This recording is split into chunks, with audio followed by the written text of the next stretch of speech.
Alright, here we are back streaming Yesterday Origins. Just realized that this window over there is not full screen. Okay. So let's start playing. We got in at a cutscene, so hopefully that will load and we get that moment tab.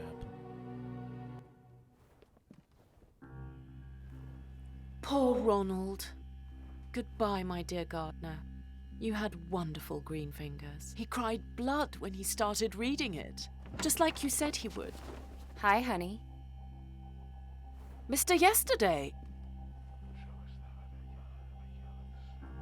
Amanda, go find the madman. He has to be here somewhere. Lenny, you bring up Gines's alchemy table. And get this shit out of here. Well. Why the long face? Alright, so that's where we are. Yeah, Boris somehow seems to have gotten loose. That's good for us, I guess. He might be able to help us. Always looking forward to that. And, yeah. The evil billionairess has, Miss Baxter has, apparently sacrificed her gardener to an unethical experiment to verify that a normal person really can't read that book.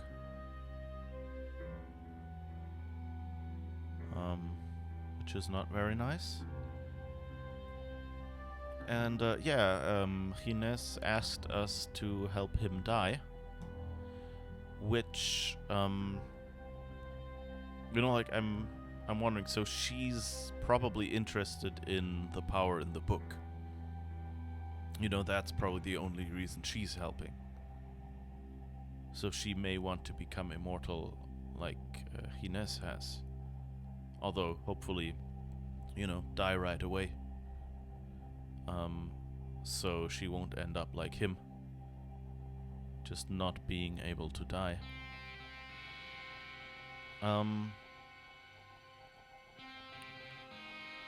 So who knows? It's interesting though. I wonder, he told us that he was locked away when the Inquisition arrived. So, so what I'm asking myself now is, and he said he drank. Oh, he said he added the mercury to the potion, right? So he actually could have killed himself and resurrected knowing what he knows.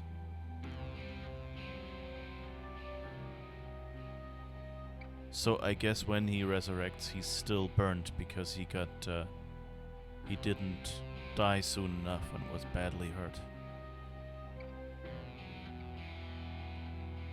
So what she has to do is make sure that, she gets killed the moment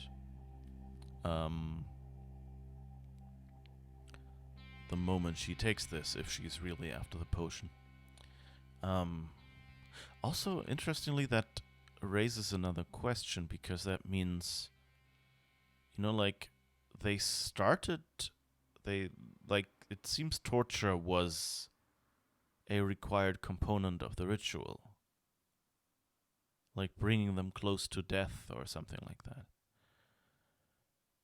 So I guess anything that could heal over time will. But since burns generally don't fully heal, that doesn't heal in the process of the rebirth. It's always like if you have, lore like this in a game or in Highlander or wherever, you always have these spots where it doesn't quite make sense. Like in Highlander, I remember there was this one immortal who used to be a really great singer. And someone, I think it was even MacLeod himself, so the main Highlander guy, tried to kill him. And didn't quite succeed. And so what ended up happening was that he came back to life, or was still alive, I don't know. But he had a scar on his throat, so couldn't really properly sing anymore.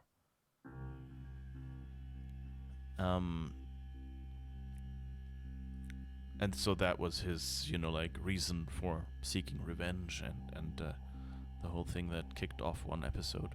But if you have something like that in your lore, then of course there has to be a reason why some people or some injuries heal and others don't.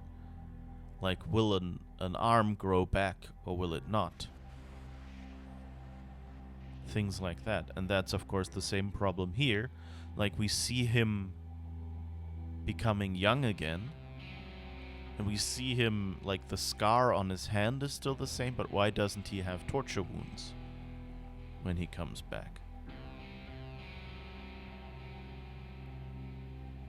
I guess the reason is, magic, and, torture is part of the ritual, and maybe the potion is made in a way that it takes out the torture wounds or something like that. You can always explain it away. You can say, like, your body comes back the way it was when you died. So I suppose you're hunting down immortals all over the world? Now that you mention it, I feel honored. 100% of the world's immortal population is in my house this very instant. But don't get me wrong, your old friend is here of his own accord. 100% of the world's immortal population. That of course means, what about Pauline? Does she know that Pauline is an immortal? And does she have Pauline? Or is that something she's not aware of?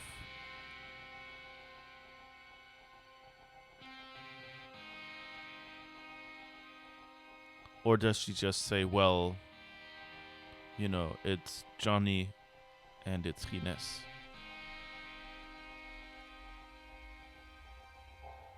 And maybe, I don't know, maybe someone else we don't know. Like, does she know?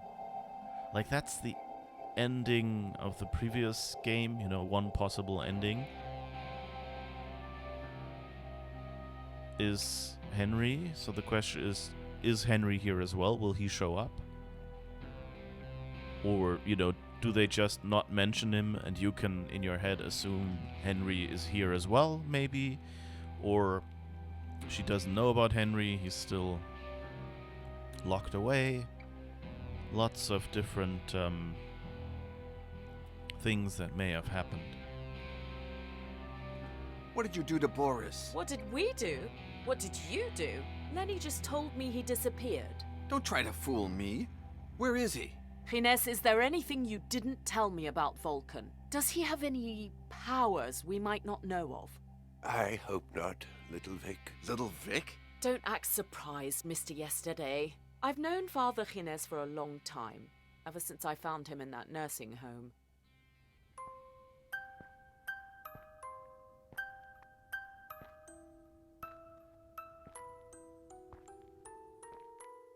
Oh, I can't stand children crying. Get out of here. Oh, so he... So the question is, did he make her the woman we see now? Kind of like he, made us into Vulcan?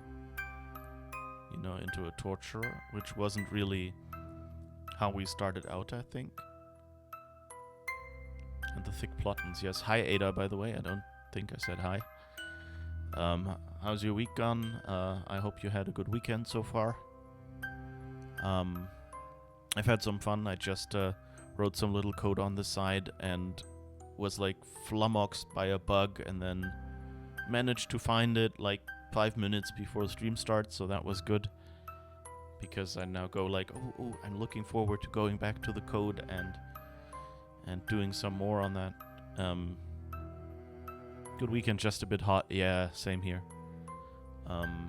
I mean, it's been hotter in recent days. Like, I think right now it's actually again only at, like 27 degrees today. And we've had 30 a couple days ago. And we had 30, we have 30 promised for the next weekend. But, yeah, it's still not quite pleasant for me. Yay for bug fixing, yeah. It's just, like you write code and you want it to do something, and of course if it doesn't work, that's kind of an obstacle on that way, and so that's good. Hopefully be able to add some more features to the code that I wanted to do, and then hopefully it will work to a bigger degree later. So do we call him a good person or a bad person? Or is that who we are? I guess we can ask good person and see.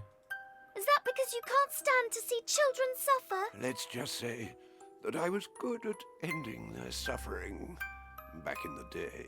So, are you going to help me? Satan, take me now. You won't leave until I ask you what happened, will you?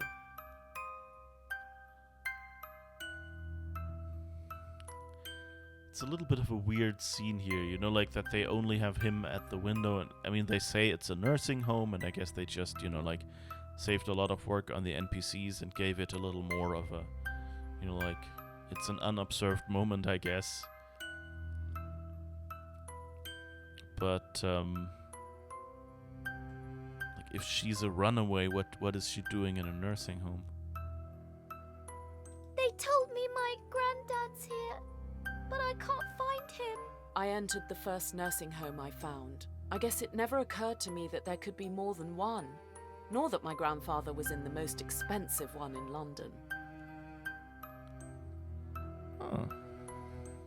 I ran away from home because I haven't seen my granddad in 6 months.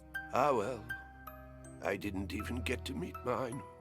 He's been dead for 600 years. My granddad is sick. There's a little man in his head that steals his words. Oh, that's a shame. You can't live without words. A lady at the door told me to wait here. We'll wait. And let's hope we don't have to wait too long. Sir? My name is Victoria Baxter, but my friends call me Vic. I haven't had a name for a long time. Or friends, for that matter. But you can call me Ines. I don't have a lot of friends either. There's my nanny, Dorothy, Catherine, the cook, and Ronald, the gardener's son. There's something I don't understand. If your granddad died that long ago, you must be really, really old. I mean, my nan was 87, and everyone said she died of old age. Oh, and who says I haven't died? I don't think I understand. Listen here, little girl. If I tell you the truth, will you do me a favor? Of course, Mr. Gines. I was your grandmother's age the first time I died, but years before, I had taken a very special potion. They told me it gave you the power to come back to life at the same exact age as when you died for the first time. But what if that wasn't true? The only way to find out was to kill myself, but I couldn't do that. Ah, okay. So here we know why he is this old and wheelchair bound and everything. So it's because he didn't, like, the others were all, like, he killed Johnny. So Johnny didn't have much choice. And she can't call him Gines because the English can't pronounce it. Well, she did pretty well, I think.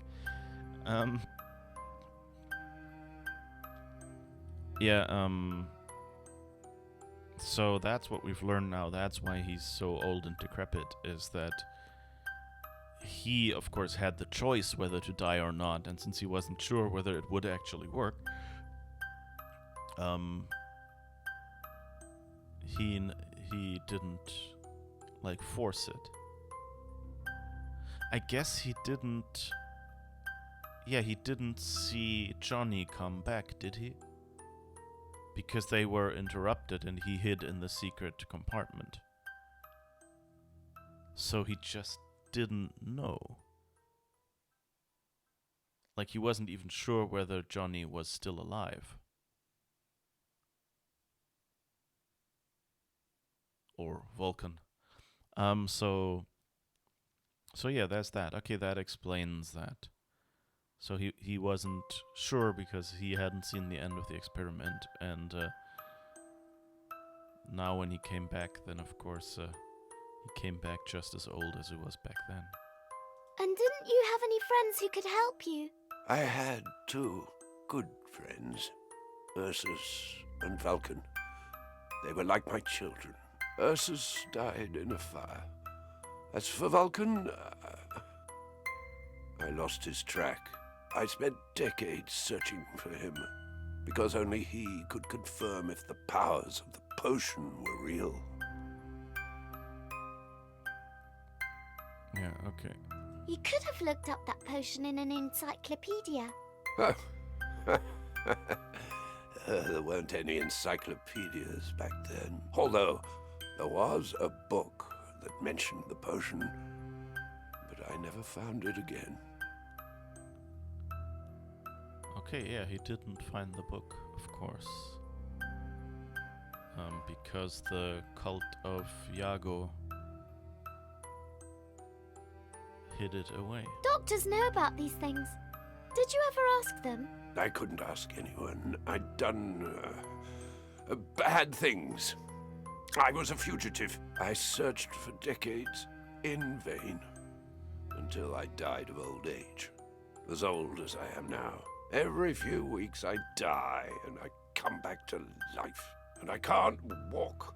I can't even wipe my own shit. You're not allowed to say shit. They just opened up my throat so I could talk. I haven't been able to say a single word for 60 years. I'll say shit all I want. And you should do the same. Okay, that's why she swears like that. Shit. See? It's easy. Shit. Nice. Don't let anyone ever take away your right to say what you want. Words should never be hidden. Shit. I like you, Vic. But I think you should calm down. Of course, that's a horrible story that he has there. That it says, like, he dies every couple weeks. And he's been doing that for 600 years. So basically, he's just suffering an eternal... Oh, I think I'll have to close that one window. Give me a second.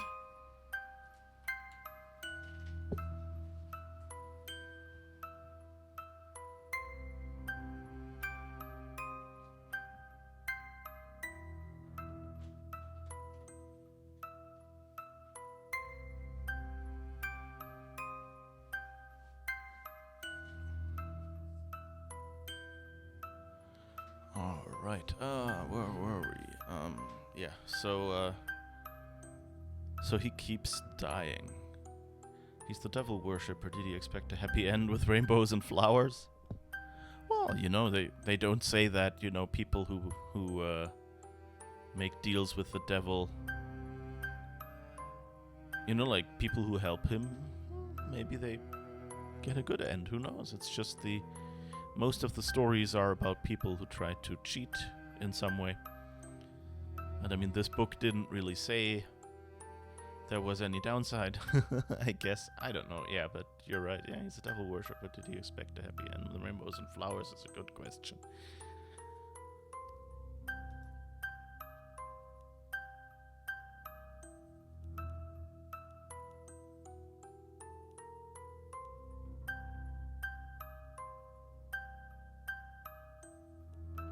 Wait. Did I just... Doctors know about... I couldn't.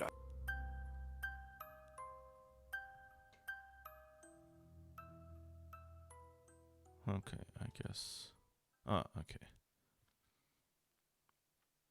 You know a lot about death. Will my granddad live? I don't know, Vic. I do know that if he dies, he won't come back like me. But if I could change places with him, I'd do so gladly. You're a good man, Mr. Gines. Now it's my turn. You owe me a favor. Yes, whatever you want. Could you place your hand on mine? What's going to happen to you? No one should die alone. Stay with me for a little while. And don't stop talking. Just pretend that I'm asleep. Don't let them see that I'm... He died right there in front of me. And I stood there for nearly half an hour, holding his hand and begging him to come back. And he did. It was true! Hello, little Vic. You're so lucky! I'm not so sure. I'll die again in a few weeks. But I might not be as lucky as I was today. It might take me a lot longer to come back. They'll certify my death. They'll bury me. I'll die and come back. Die and come back. Die and come back inside my grave until there's no room left in the cemetery. Then they'll empty the graves, burn the remains, and I'll die and come back again, and I'll drag myself until someone finds me and takes me to a public nursing home. But I won't find you there. You'll have died of old age. Luckily, that didn't happen. It took me 40 years. But I found you at last. And together we found your beloved Vulcan, the treaty, and also, surprise, we even found a judgment coin. The time has come. I beg you, for the mercy I do not deserve, please read the treaty in search of the potion that reverts immortality. Please, kill me.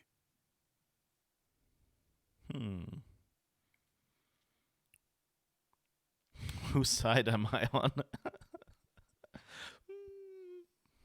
The more entertaining one? So I shall. For Alonso. For Fergus. For me. For all the lives you destroyed. Not even you deserve this punishment. Thank you. Thank you, Vulcan. Listen, don't waste any more of my time. None of that shit is going to happen. We're going to mix up a new transmutation potion. But I'm the one who's going to do the drinking. Yeah, of course she wants to be immortal. Because she thinks he's lucky. So we could refuse it. We could say 2 potions.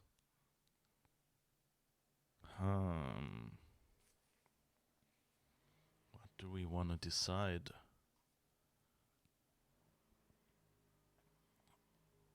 I mean, she's probably gonna send someone after us, or maybe even try to kill us, and, you know, use our amnesia to her advantage.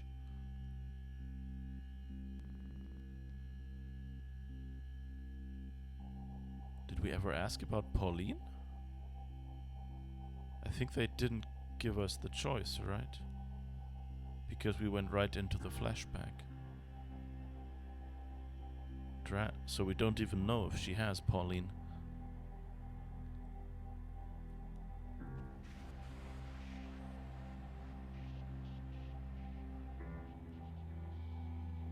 Shall we refuse? I think we'll refuse. She's a... You know, she killed her gardener for basically nothing. I'm not gonna do that. You will, because if you don't, I'll kill you. And we all know what happens when you die, right? It might take me some time, but you'll do it. Miss Baxter, the madman is nowhere to be found. But I did find this. Pauline! Oh, forget the madman. Here's an even better offer. Wouldn't you just love an immortal girlfriend? Oh, we can She doesn't know. That's good.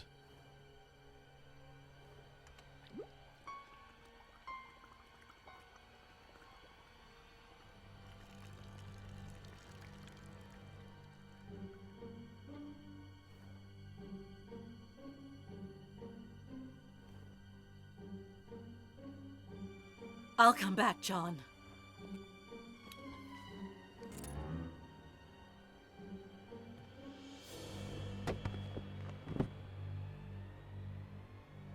It takes Gines a while to come back.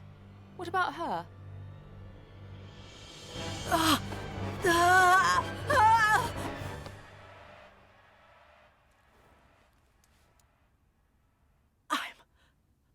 I'm alive. And you don't know how happy that makes me. Oh, and he probably mixed some poison or something? Amanda, keep an eye on them. I promise that when we find another coin, you'll be... Shit.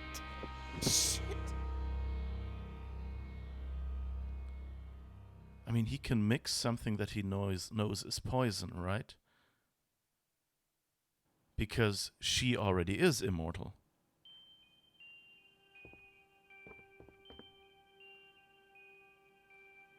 On the one hand, Weasel didn't show up to pick up the painting she ordered, and no matter how hard you try to get a hold of her, she's still nowhere to be found. Okay, so we're flashback to where John left and now back to see Pauline's side of the story. That's good. But yeah, like my guess is this could now easily have been poison. Because, you know, we know that poison won't kill Pauline.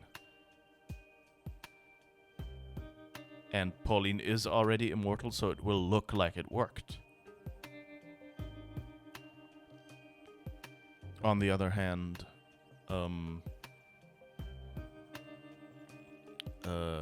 Miss Baxter, Vic, doesn't know. On the other hand, Baxter just bought a piece for €500,000, more than enough to pay your father's debts. And if that weren't enough, she's going to publish a book about John's past. Is that a coincidence, or is Baxter hiding something? If that's the case, you'll find it, no matter how well she hid it in the depths of the World Wide Web. Okay. But yeah, so my guess is that's probably what we did, you know, because we already know that Pauline is immortal, and also, who knows what would happen if she got the potion a second time. Did we ever have that? That someone got the potion twice? I know that Johnny gave himself mercury, or was killed with mercury. Yeah, I think the other guy killed us with mercury. So you can't just add mercury or ingest mercury alone. It has to be part of the potion. To, you know, like, the question, you know, what would be interesting is if we can upgrade the potion, you know, if Johnny now drank the immortality potion with the mercury, would he from then on remember if he died? Like, would the new potion revive him before the old one? Or would it be unreliable depending on which one works? Or, you know, or is it just that, you know, then in that combination the mercury causes some other change that,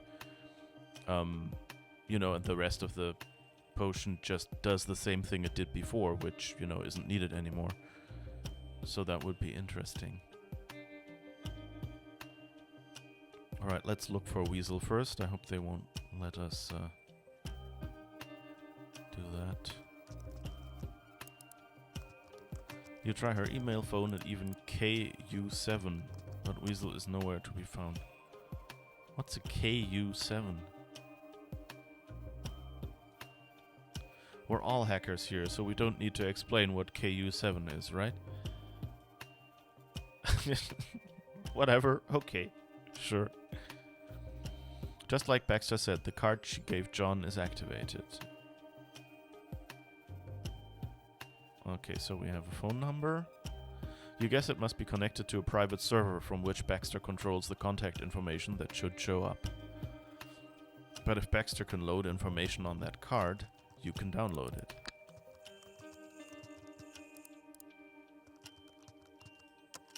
It takes you a while to access the server, but you finally manage it.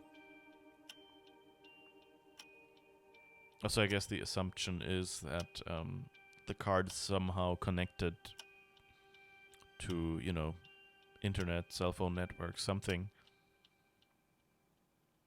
And got this number by pinging a server or something.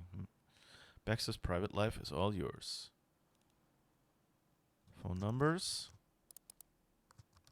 Besides the phone number that appears on the card, you find several others connected to a network.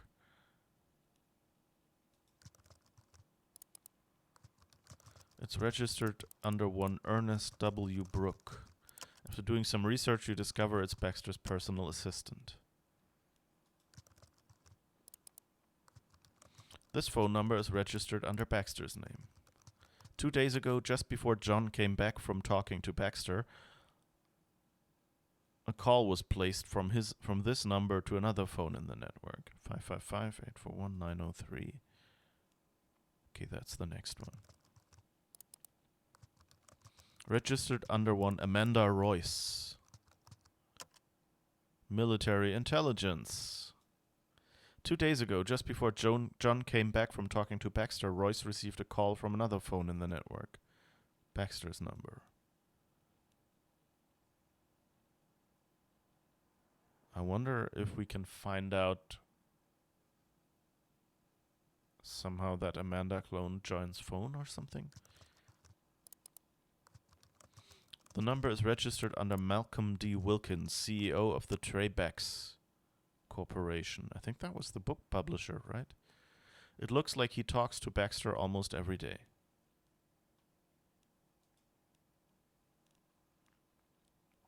Search history. Baxter uses the same search engine almost everyone uses, so it's pretty easy to access her search history. Several items grab your attention. Porn, Japanese art, immortality, tobacco, le tout petit. That's our antique shop that we're in right now. You're not surprised that Baxter showed interest in your antique shop, considering she was going to buy the Neo. But you're surprised that she searched the location on Google Maps over a month ago. Oh, so I guess she sent someone to observe it, or so? As John already knows, tobacco is one of Baxter's guilty pleasures. She spends a fortune on cigars, pipes, and all kinds of smoking accessories. I wonder if we had given her the immortality potion, would she die of lung cancer? Would that still happen? Well, we will need to set up a double-blind study to reverse engineer how it works. Oh god, yes, that would be really, really good idea. Yeah. Double immortality, that would be another option, yeah.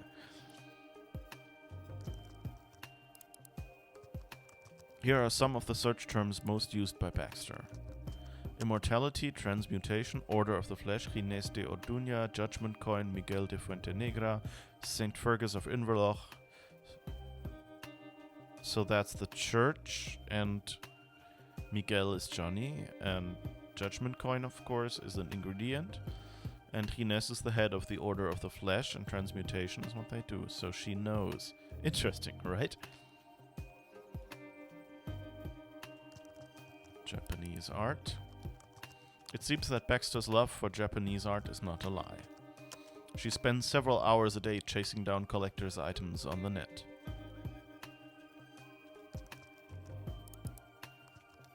Every time you research someone, you take note of their taste in pornography. It says a lot about a person. Oddly enough, Baxter does not watch porn online. She already seemed strange, but this just blows your mind. Interesting.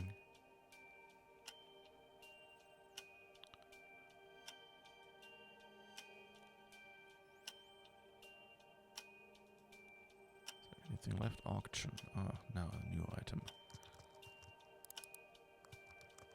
During the past few days, Baxter has been obsessively visiting a website, Coleridge, the London-based auction house. It looks like they're auctioning several lots the day after tomorrow.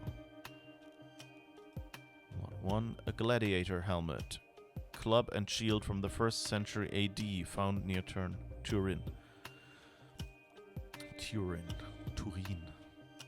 The thing where the shroud is. Suicidal self-sodomy. One of the last works by American painter Dennis Hole, who died in 2015. Prime example of the meta-postmodern abstract movement. An 1830 chest decorated with coins from different time periods. Oh, that's the one where the coin is on, I guess. You are drawn to a beautiful coin adorned with a peacock, a Burmese kyat from 1852. The central coin itself, a $50, is worth bidding for the lot. The last time a 50-cent piece was auctioned in 2003, it sold for $5,750,000.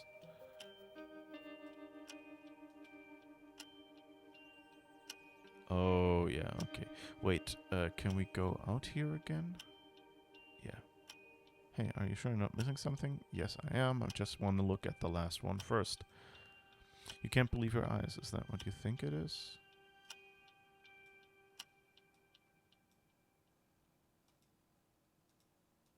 Okay, so I guess we don't get to look at the last ones.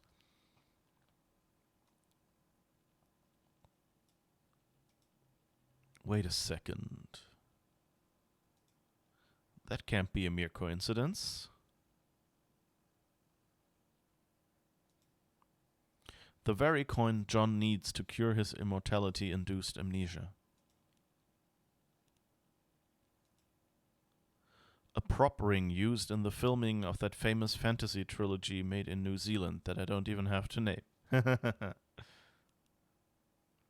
Okay, so she's a Lord of the Rings fan as well. Among the hundreds of emails that Baxter has sent and received over the past few days, you focus on just a few. Accessible home.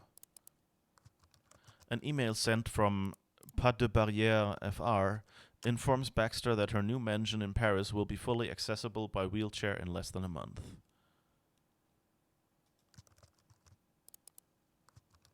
A short email from Baxter to Arthur Thompson, an aircraft pilot, sent 2 days ago.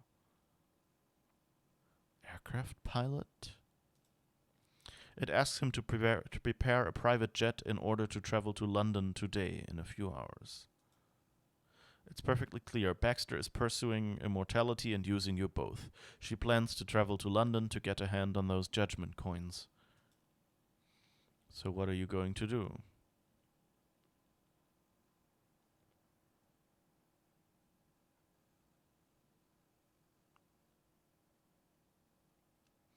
I guess I'll first keep researching for a little bit. TV. After her appearance on the TV show that Boris saw, Baxter wrote an email to the director.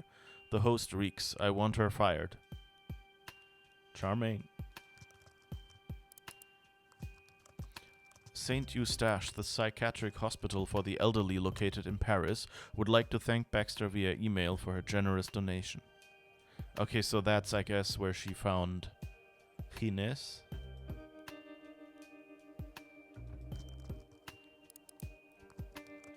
A simple search in the deep web brings back interesting results, at least more interesting than the ones John found when he googled Baxter.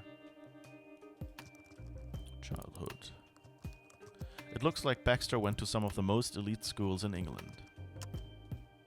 7 of them, to be exact.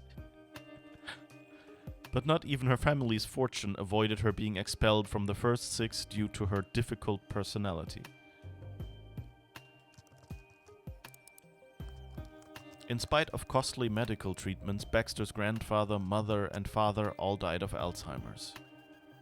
Since then, not only does Baxter donate large sums of money to different hospitals and institutions, but she also visits patients herself almost every week. Trebex. Baxter owns 51% of the shares of a holding company called Trebex. The information isn't public, but after reading the company's name several times, you realize that Baxter hasn't been trying too hard to hide it. Amanda Royce. Kicked out from the MI5 3 years ago due to classified circumstances not even you can unveil, and hired as head of security by Baxter 8 months ago. Sure. George Bile. About a year ago, Baxter gained legal guardianship of a 90-year-old in a wheelchair. This Mr. Bile had just been admitted to an elderly home near Brighton.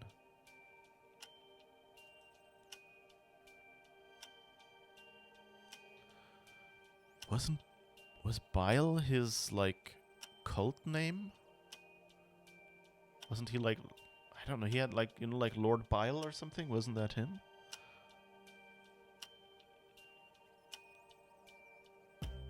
So I guess that's where they got the idea for that name.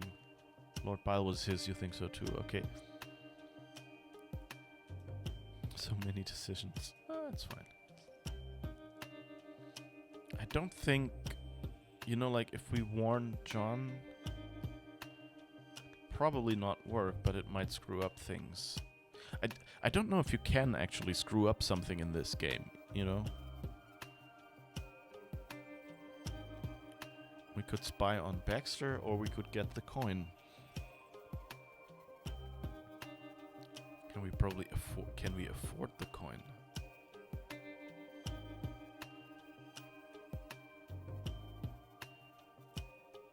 You decide to get your hands on that coin, but how will you pull it off? Bid at the auction, but we probably don't have the money, right? Steal the coin. What if you sneak into Coleridge's, find the chest, and take the coin? With your knowledge of security systems, it should be doable. The problem is the lot auction. Everyone would see that a coin was missing, and Baxter would know something's up. Make a coin. What if you replace the coin with a counterfeit? You do have a file with a 3D model of the coin. Although I'm afraid you lack both the skill and the tools to print metal. Reach out to Weasel. You only know one person who could pull it off. She should have come to collect the painting she ordered, but she didn't show up and you can't seem to reach her. There's only one thing you can do. Travel to her house in Amsterdam. Okay, let's see if we can spy on Baxter. Thinking about Weasel's micro cameras, it dawns on you.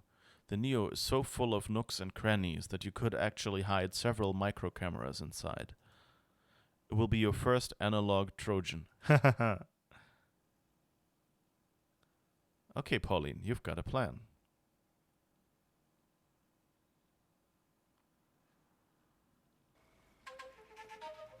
Weasel loves danger. She seeks it. She instigates it. So much so that when it finally arrives, she turns on a red light to welcome it. You approach her floating house stealthily, just to play it safe.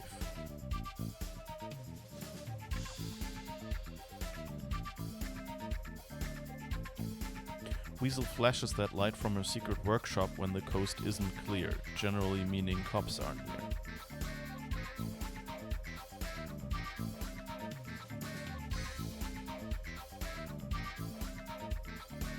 Alright.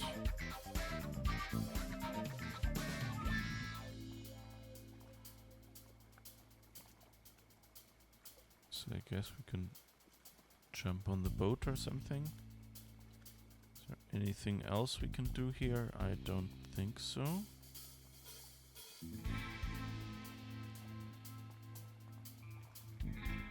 We have the painting. A still life painted in 1889 that you bring so Weasel can paint a false Van Gogh on its canvas. So yeah, trying to make art, I guess. Fake. Falsify art. Forge, that was the word I was looking for. Oh, do we have anything about ourselves? They always told you have a very angular jaw. Maybe that's why you're attracted to John, whose jaw is even more angular than yours. Okay.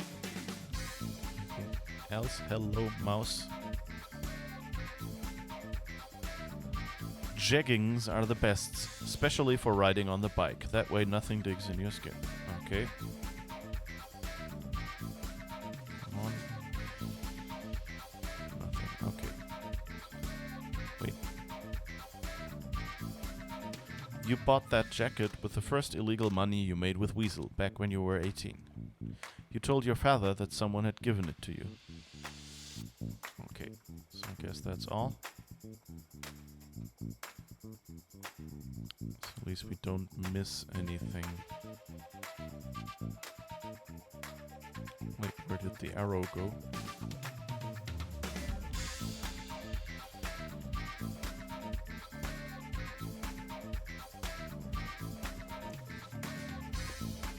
Smooth.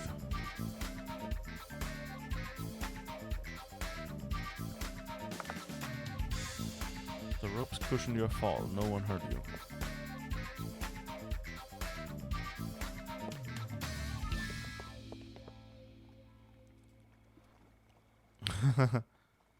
Okay.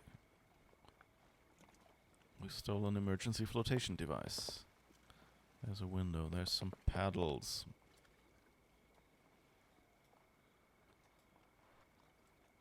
Can we get both of them? You can't use two-handed weapons at once. Okay, so we consider this a weapon, apparently. It's nice that this is like one of the, cliché Paris boathouses that, everyone dreams, oh, one day I'll get myself a boathouse on the Seine and live there in the middle of Paris. If you were into botany, you'd know this is a Euphorbia milii, also known as Crown of Christ, because of its thorns.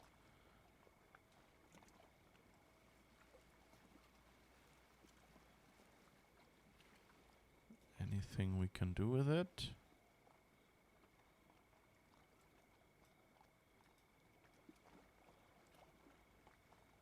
I guess not. Okay.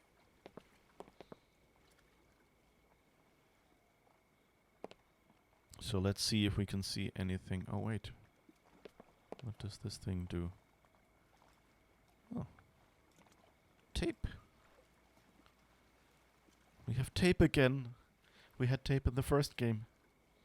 The Master of Surveillance did not see someone jump on her boat.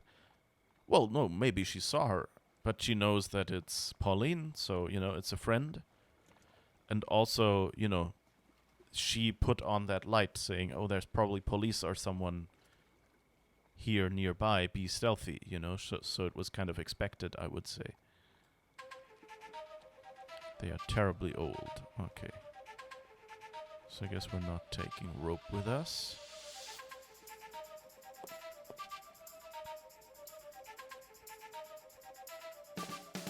What's this? Oh no, that's the same thing. It's some nice James Bond music. So we could go up there, but first let's look through the window and see if we can see anything. Those two don't look like they're Weasel's friends. If you want her help with the coin, you'll have to take care of them first. And quickly, or you'll miss your flight to London.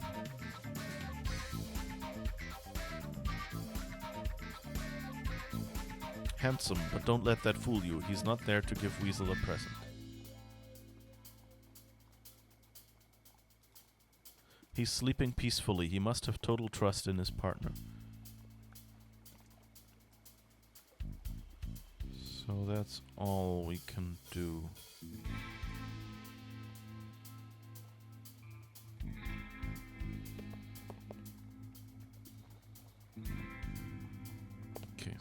we're going up over the roof.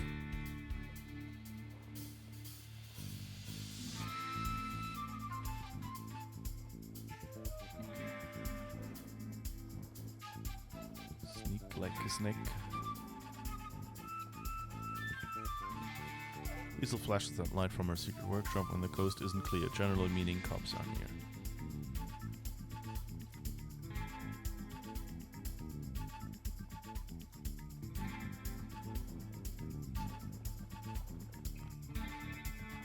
Anything else we can interact with here?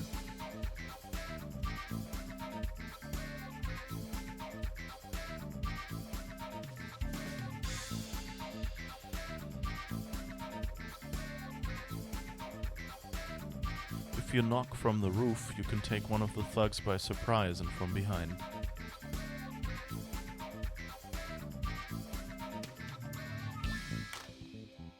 Okay, so...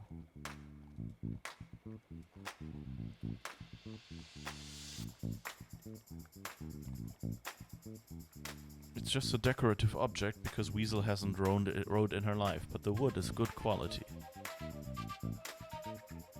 It doesn't seem like a bad idea, but who do you want to take by surprise?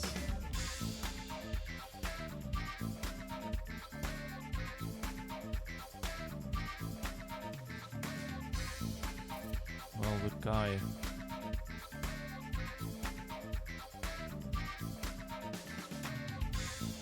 Yes. I can't move anything here.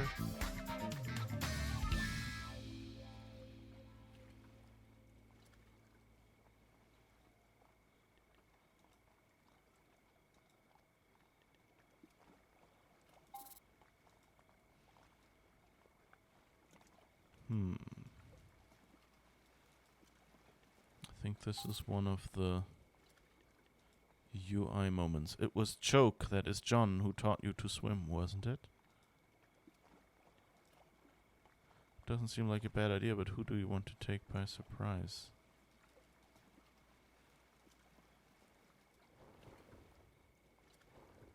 Can we look at them again and maybe...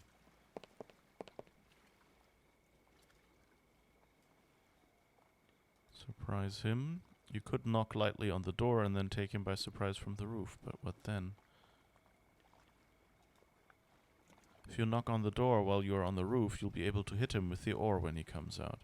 But what if he shoots you before that? The plan could work. You'll knock from the roof, throw the lifesaver over his head to make sure he can't shoot his gun, and then you'll hit him with the oar. Well, duh. I mean, we didn't have many items, and it's a classic to drop the ring. Yeah, drop the ring on him and bonk him over the head. Yeah, that was what I was kind of thinking, but I had to figure out how to do it with the UI. But will that be enough? Well, we could always tape him up afterwards, right? You've got a plan. Now you just need to pull it off.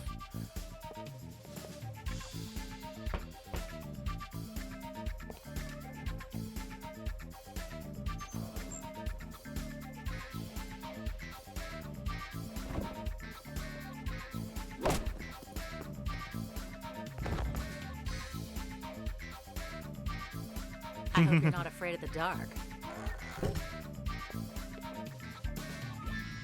The other guy's still asleep. Part of the work is done, but the clock is ticking. If you don't hurry, you'll miss your plane to London. So how does it look inside now?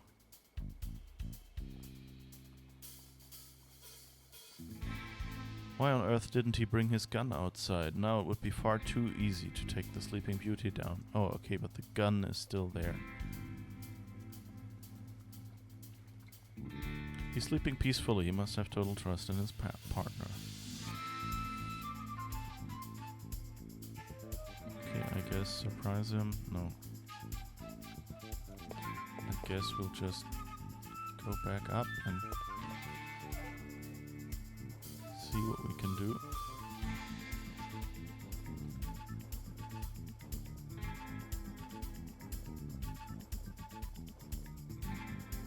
Or maybe we can search the guy we knocked out. Knock Knocking on the door worked well before, but since the remaining thug is asleep, you need another plan. Can't we just go down there now?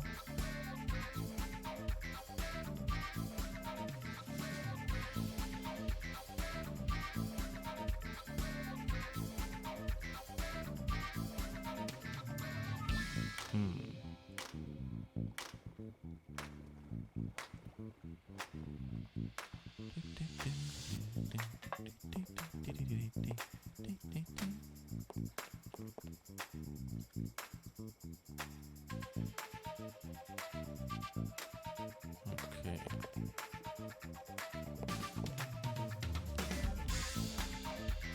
Can we search him?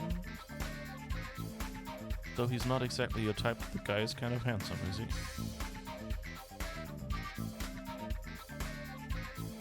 Those are old ropes.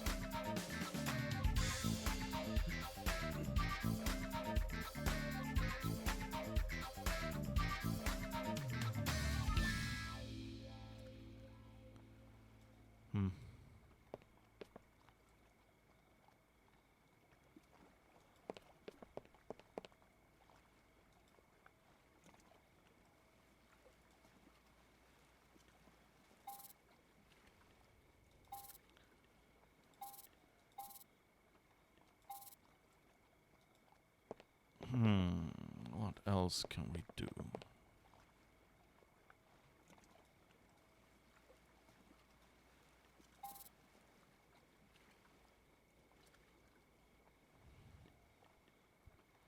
So there's really no interaction point that I missed here. Doesn't look like it.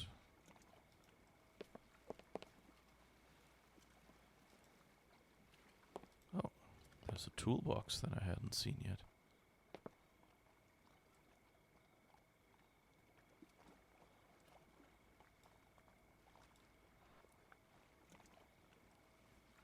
Are we now building another periscope? So I guess we can't do anything with the tongs. And we have some pipes. I already have 3 of those, that's enough. You can... oh, there it was. You can never have enough pipes. I have enough with one of those elbows. Alright. So let's see. Can we somehow connect them? PVC pipes, possibly for plumbing. Maybe PVC isn't the best material to craft a weapon with. But maybe it could at least look the part.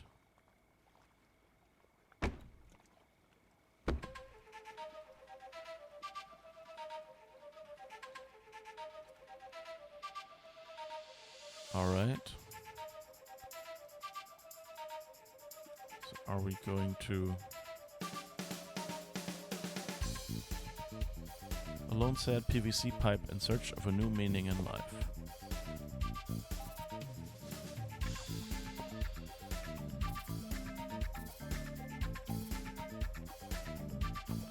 Maybe the pliers could help you create a PVC knife, but the guy in there has a gun.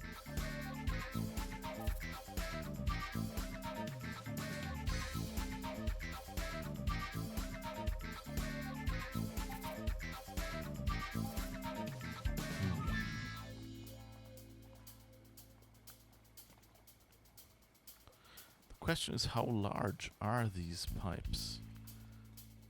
Like, it doesn't really look like this would be a gun.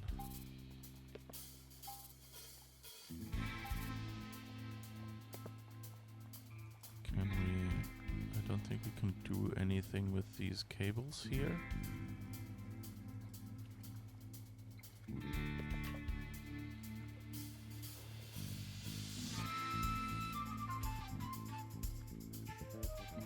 These multi-use pliers are good for pulling and cutting.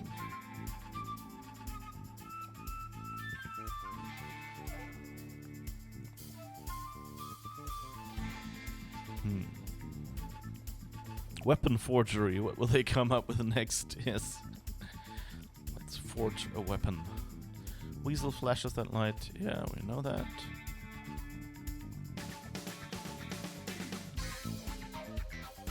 but I don't think we have any interaction points.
Anything else we can interact with?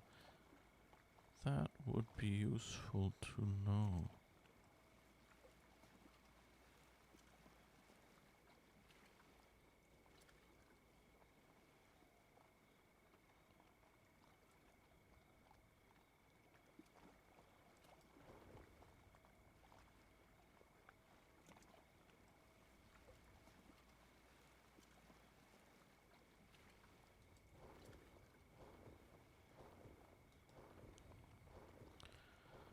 Guess let's go back and see if we missed anything. Hi Gacha, how's it going? Steal the fleshy thingy. I would, but I can't. There's nothing I can interact with there. Oh, maybe I can open this thing.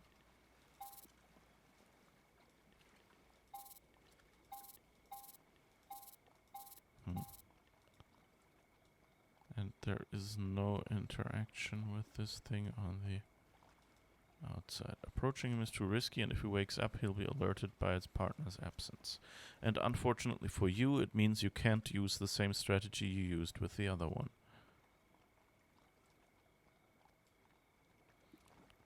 So Gacha, have you had a good week? Why on earth didn't you bring this gun outside? We've already seen that.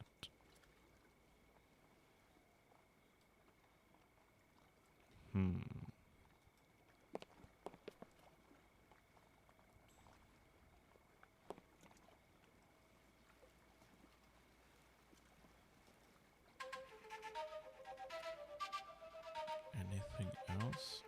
Oh. Bicycle lock over there. Better not go that way, someone could see you.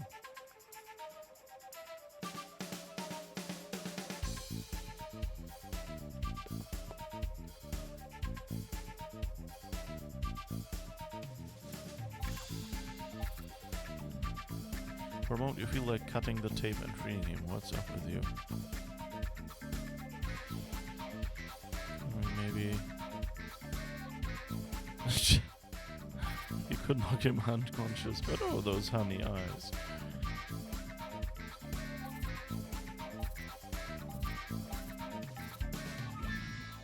You have this idea of tying the lifesaver to the ropes in order to forget it. Okay, what else can we do? Your week went alright. Okay, how was mine? Yeah, it was okay. The heat is getting to me a little and things like that. But I have a vacation coming up the week after next, so I'm kind of clinging to that to kind of help me relax a little bit. And yeah.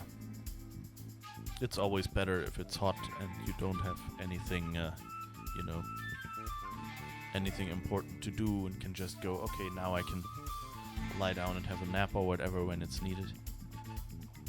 Although, I mean, that's a bit easier with work from home anyway.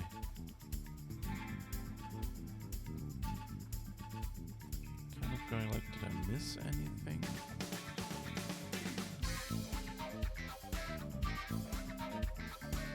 Yeah, no, I can't do anything with that.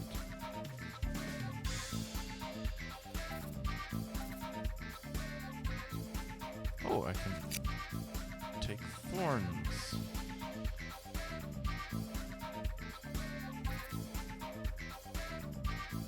Okay, let's see, maybe that will help. So yeah, now I get to continue playing that game, which is always nice. The thorn would make a good bullet, but remember, this gun doesn't shoot. Yeah, maybe we can make a... You could use this tube as a blowpipe, but what are you going to aim at?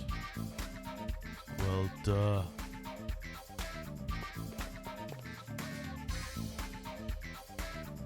You can't throw the tube at him. He'd see it when he wakes up, which would certainly put him on guard. Although, you could use the tube as a blowpipe to shoot the thorn at him.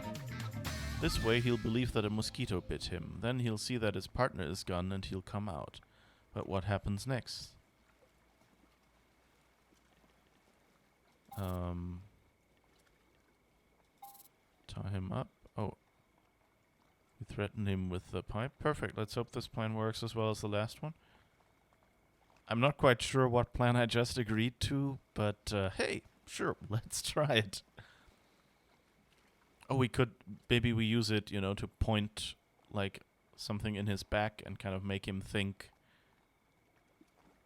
that we have a gun. And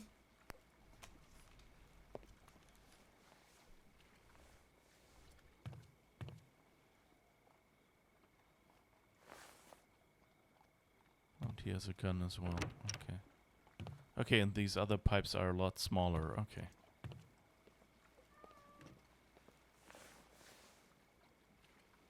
Many thanks for your gun. I'm in serious need of a real one. Okay, that worked. Oh, now we have both guns. That's nice. Well played, miss. You have our undying respect. Now, tell us what you want. Untie us, and... And we'll kill you. Respectfully. Marcus, are you stupid? No.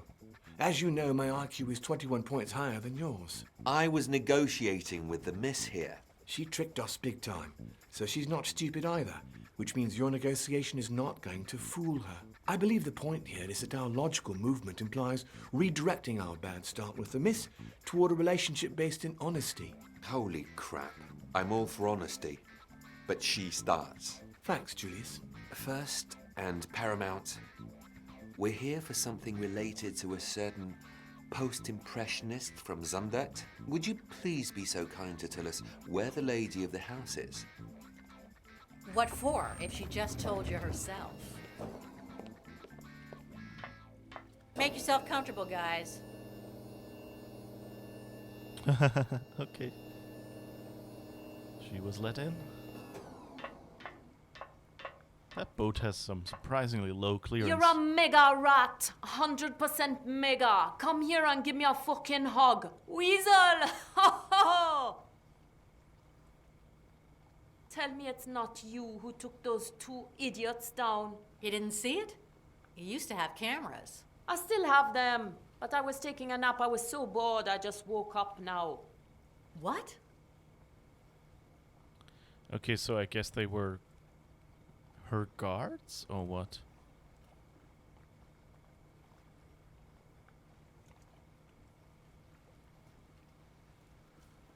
Threatened thug with 3 gray items of unknown proportions. Check. Yeah, it was a little...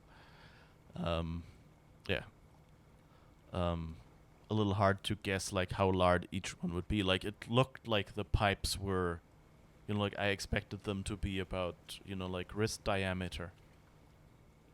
And, so it would have looked more like a rifle, but then the handle would have been too long, so that was kind of weird. Instead of good cop, bad cop, they play smart cop, clever cop. Yeah, kind of. I suppose you saw the two guys with guns up there? Are they freaking you out? I remember I gave you a contact to buy a gun. Weasel! Okay. They are art collecting specialists. They manage conflictual situations in unpeaceful ways. I should have given them something related to the canvas I asked you to bring here. I should have, but I didn't. Yep, she didn't. They're not from here. Who do they work for? For my client. Someone whose name I don't know, of course. Probably they don't either.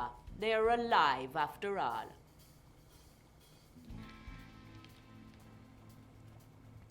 You agreed to meet here? Who do you think I am, Rot? We'd agreed to meet in a small airport on the outskirts of Hilversum, about 15 miles from here. It seems they were coming in a private aeroplane. I don't know how they found me, but who cares now?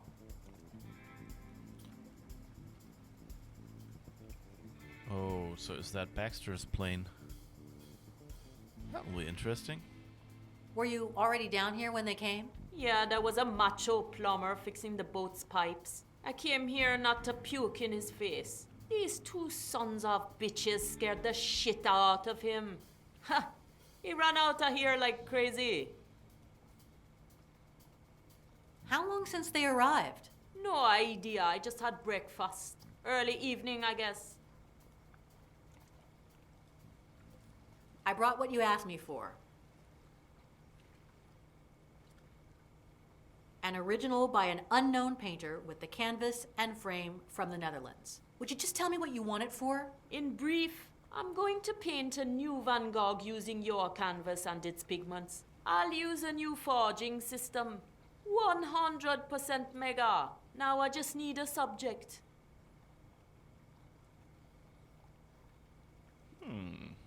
You want the canvas and frame from 1880 so your forgery passes the dating tests, don't you? That's it. See? What did I tell you when that originally came in? That's how you forge art. You'll scratch the paint from the canvas and mix it again to paint the forgery with it. Is that right? 100% correct. You've gentrified, Rat, but you still remember the business basics. I got you there, huh? It's Mega Rat, an AI that stores data from paintings of all given artists in any given period in the world entirely. Brush strokes, texture, shape, color, composition, absolutely everything. Then you feed it an image and it transforms it in the style of the analyzed painter. Finally, a simple robotic arm does the rest. And do they fall for it? Do you remember that new Tintoretto they found a year and a half ago? No way. No? How do you think about this boat? Okay, she's got something here. I'm kind of hoping that we get to provide her with a picture. You say you still need a topic? Yeah, something Van Gogh could have painted. I should have looked for something, but who cares? Hey, what if you find it for me? Take a picture with this. I wouldn't be able to. My hand is 100% unsteady because of my hangover.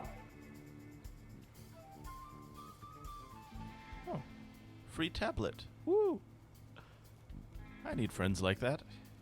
In the hidden folder on my private server, there's a subfolder with a 3D model of an ancient coin. You need to 3D print it in gold. 100% no. I just saved you from those jerks. I can't print gold. Do you know how much one of those printers costs? But I can print it in ABS filaments and then coat it in gold. That'll work, I guess. Just bring me some gold, between 6 and 9 grams, depending on the purity.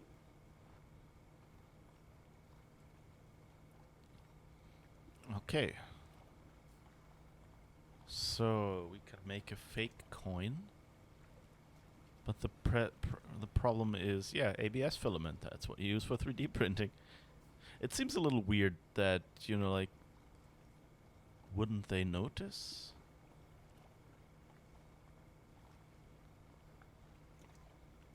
Like, you know, when you pop out the coin off the... Oh, or maybe they have one coin, right? But I guess here in this case you'd again...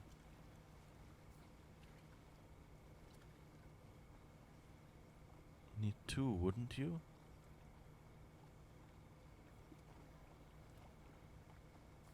So either they had John take the coin, which would mean that he, you know, just realized that it wasn't the real coin. But that's fine, and then the ABS filament made it not work. Or at least, I mean, there will be a little bit of gold in there, but not enough. So the question is it just the gold in the coin that is part of the potion, or does it actually need this coin? Or the composition of whatever materials are in such a coin? But, could work, I guess. You know, to kind of, like, maybe they think, oh, that's a surprisingly light coin, and go, well, that's probably why you need exactly this. I don't know, but yeah, so since they have the coin on that trunk and we want to replace it, it's kind of surprising that nobody noticed, and I guess we'll find out later. Or maybe, you know, maybe there's like the core. I guess that's how you could do it. You could take, you know, like a, what do you call it, like a small coaster, like lead or something, you know, and then 3D print with ABS on top of that, and then gold coat it. And then, you know, the core would provide the weight, the ABS would provide the shape, and the gold coating would make it, you know, feel right from the outside. I guess something like that. So yeah, I guess it's possible to fake it as long as you don't do a solid ABS print. And then you just have to hope that if someone pours it into the lotion, or like if they take it out, that they don't, you know, like try to analyze it or anything. Because, you know, really, wouldn't you do that? Wouldn't you try to analyze whatever that coin is? But I guess you'd want to have a spare, you know, just in case your analysis will probably destroy it, and, you know, like, or at least, you know, like, reduce its mass or whatever. And if the exact amount is important, then that would of course be a problem. I still haven't taken a single photo you can use for the Van Gogh. And instead of doing what you're supposed to, you came to... Okay, that's, I guess, supposed to be the conversation we're supposed to be having if we come back. You were supposed to come to Paris 2 days ago. What happened? A party happened. Oh, yeah. You were just standing here, the party came, and despite your protestations, it just wouldn't leave? You know how it is. Lemur? Okay, I guess we'll ask about lemurs then. Maybe this plan fails and she never actually manages to get to London in time. Possible, yeah. I mean, we don't know yet what happens, and I mean, she gets... But I mean, you know, they have... Yeah, I guess she could have just gone there, seen that she was too late, and followed them home. We'll see. Did Lemur come? No, forget her, big time. Hacker reformed. Hacker buried. How long did the party last? 3 days. Not bad. Now your parties are all about tea and cookies? What's got into you? Come on. A party at Weasel's and the house doesn't collapse? Everything is clean. Paris was different. We were broke. Now I hire a cleaning service beforehand, even a plumber. Ugh, yeah. Cleaning the pipes the day after your parties was just like, ugh. Oh God. Did a lot of people come? Yeah, I guess so. You guess? Yeah, do you remember Squirrel? She lives here. She came with a couple of chicks and... Well, we closed ourselves in here with everything we needed, and it was mega. So you held your own private party inside your own private party? That's something to aspire to, at least. You haven't changed a bit since Paris, have you? Someone has to keep the essence alive, man. Lem are married, you with a guy. Fuck, there's a chick that became a cop. Mole. Don't pretend you don't remember her. Hey, who cares? The old gang is dead, but I'm not. Okay, so I don't think we've seen Lemur yet. But we've seen Mole. So that's interesting. Okay then. Let's talk about John. Oh, kids, why did I ever mention it? No, that's not the problem. Well, yes, we have some differences there, but nothing serious. The problem is that when I try to protect him, he goes crazy. Whenever someone starts getting too close, like a chick with bigger balls than them, they just turn their fucking firewall on. Yeah, like you know so much about men. I could have gotten mad, but I just put up with it. Do you regret it? Truth is that I don't regret reproaching him for his obsessions. But in the end, it's always me who gives in. I'm starting to get tired of this. You won't find anybody like John. He's special. I can't believe my friend Weasel is saying this about a guy. Hi, my name is John Yesterday. I'm 500 years old, yada, yada, yada. You really thought I wouldn't notice you had another hidden folder beside the one we share on your server? She knows. Getting mad at Weasel is useless, so... Yeah. And you think he's crazy as a loon. No, Rat. When you've used as much as I've used, you learn to tell reality from imagination. What? But you never said anything. Not even when I asked you for the coin. We have too many unfinished issues. When we finish with them, you tell me if 500 years are enough for a man to find a clitoris. Okay then. Oh, kids. No, that's not the problem is. Okay. Whenever someone starts didn't getting... check Yeah, market, like I guess. could have. Do you Oh, I could say no. Truth is, Oh, I don't. But guess in the. let's I- leave it at Hi, that. man. You really... Oh, No, what? Not even. we have to... When we...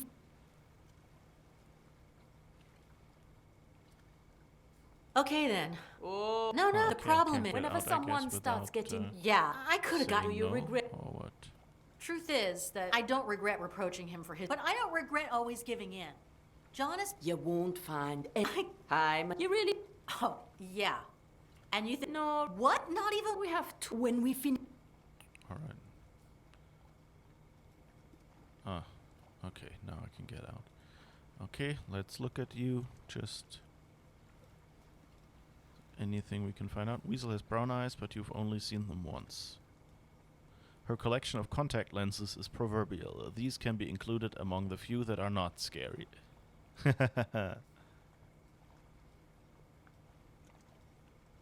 What's that made from?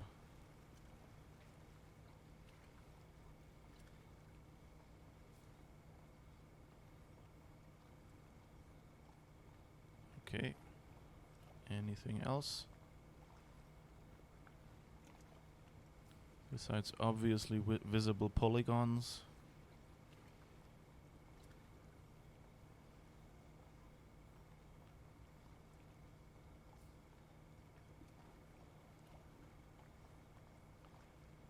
Okay, I guess you only have these two things.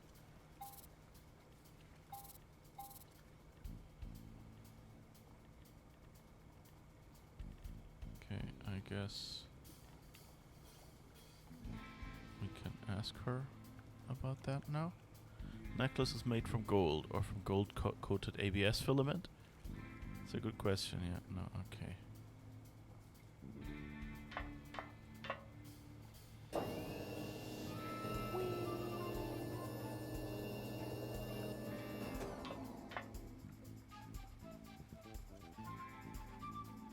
I guess that's why we can't walk back here and do anything.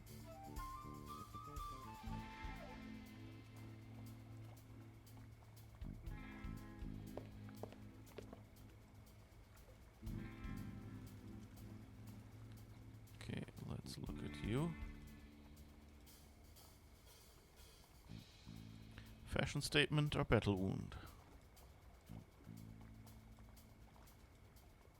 That glimmer. Is it gold teeth? Oh.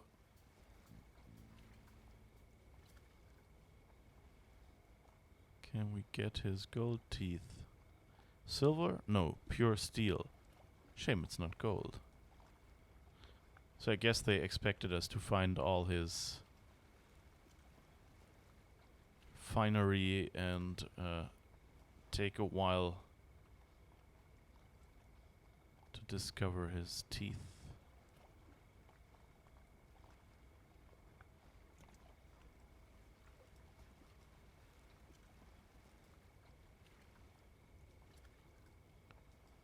Let's look at you. Judging by the glasses and sideburns, he said stop in 1972. Nice phrasing. English tweed, the opposite of cheap.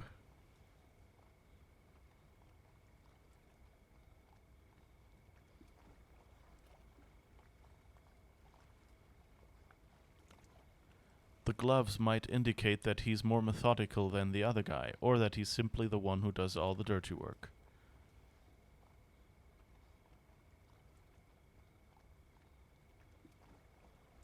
Okay.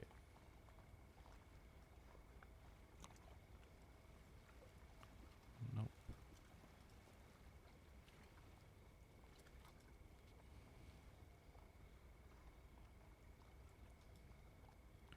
Can we hit him in the face and get his gold teeth? Are you still thinking about killing me if I untie you? Well, Marcus and I have been talking, and Yeah, we're gonna kill you, but very respectfully. why can't you just bloody well pretend for once in your life? Of course, dying is not really a problem for you, but coming back to life in the depths of a river with a weight tied to your foot certainly is. I know you came here for a Van Gogh. Oh, didn't I tell you before? Fake Van Gogh, mind you. Who cares? The thing is that only Weasel can give it to you, That's the bloody truth. which means that if I untie you, you'll spare her life. Sure. She'll be in for some torture, though, obviously. Here we go again. Think, Julius. She's 3 days late. She's obviously in need of some serious motivation. Let's help her. So, you have an airplane near the city. What if we do? Yes, miss. I want you to take me to London tonight. Oh, do you? Well, I'm afraid we can't fly if we're tied up here. My brother here's got a valid point. But the real problem is that if you untie us, we'll kill you. So even if we fly you there afterwards, well, I assume you'd rather visit London as a living being. Am I right there, miss? Yeah, basically. One moment, Marcus. She wants something. Let's assume we help you. What will you give us in return?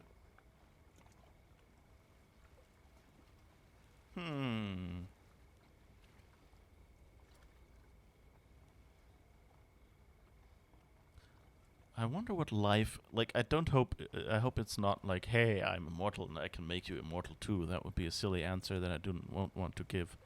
Necklace is made from gold or from gold? Oh, that was hers. Right, I already read that. So I hope that's not that, but because, like, you know, maybe this means we can point out to them that they're in trouble as well, if they are this late. Let's say I won't kill you. Fair enough. You certainly are an effective negotiator, miss. Wait there, Marcus. She's not killing us. Why? How do you know that? I would certainly kill us. She's bluffing. She's not a murderer. Look at her eyes. I don't quite follow you. Then just take my word for it. You're good at logic and gore. I'm good at art and people. No deal, miss. Well, you're my prisoners. You'll be free again. I'm not sure you want to seal that deal, miss. You need to untie us before we fly, thus giving us free rein to kill you. Thanks so much for pointing that out, Marcus. You're welcome, brother. He really hasn't. Like, how is he successful in this job, you know? I'll pay you for it. Good hard cash, tax-free. Oh, so she's Mrs. Trump now, is she? If you're in the art collecting business, you obviously know who Victoria Baxter is. We offered her our services, but she wouldn't have them. But she has mine, and I just closed a good deal with her. Let me express my deepest envy, miss. No, wait. Is she lying, Julius? No, she isn't. Just look into her eyes. How many pounds are you willing to pay for the ride, miss?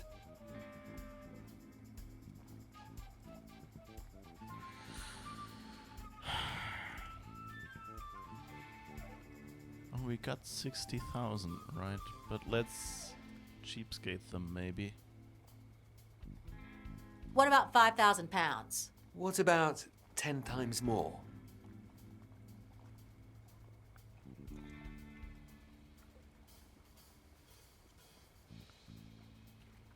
$50,000.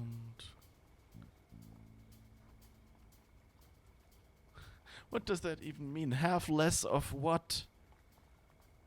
Okay, but taking half off. Only if we add a percentage that makes me forget the awe in my face and the other affronts. Let's say 35%? Good. But did I say tax-free? I didn't mean it.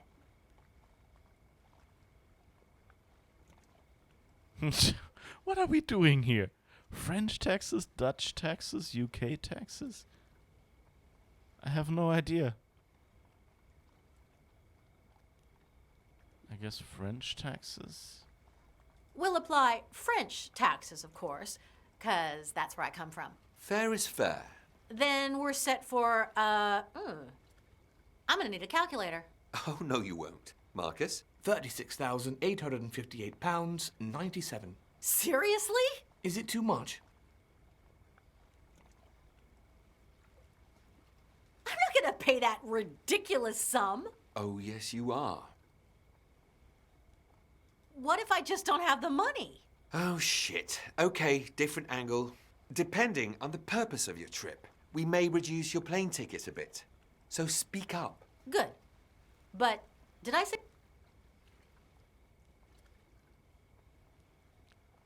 UK taxes because we're going to London? We'll apply UK taxes, 'cause that's where the service will end. Fair is fair. Then we're set for, Oh, no, you, Marcus. 28,846. Seriously? Is it too much? I'm not gonna pay that ridiculous sum. Oh, yes, you... Okay, let's try. What if I... Oh, depending... Good. We'll apply taxes from the Netherlands. Fair is fair. Then we're set for... Oh, no, you, Marcus. £35,614.31. Seriously? Is it too much? Which one was the highest? I think French was 36. This is 35. I'm not gonna pay... Oh, yes. What if I just... Oh, depending... Good.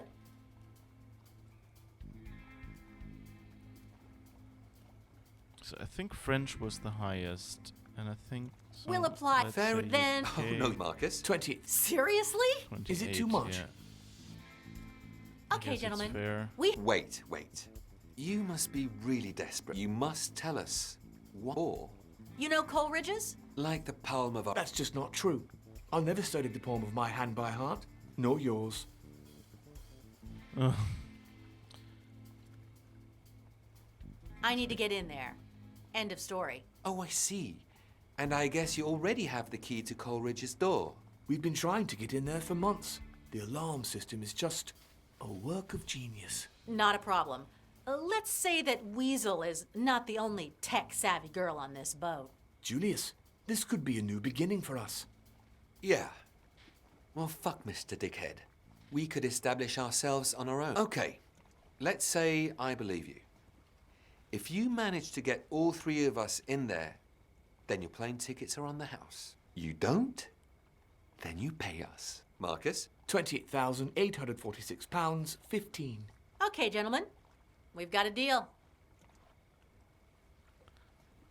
Okay. When my friend interesting. Weasel gives you the Van Gogh, and when she's safe, I'll untie you, and we'll be off. Can we ask him about his teeth? Julius has some gold teeth. So far, so good. Can we pistol whip him? Oh, we can pull teeth. What for? Well, for the gold, obviously.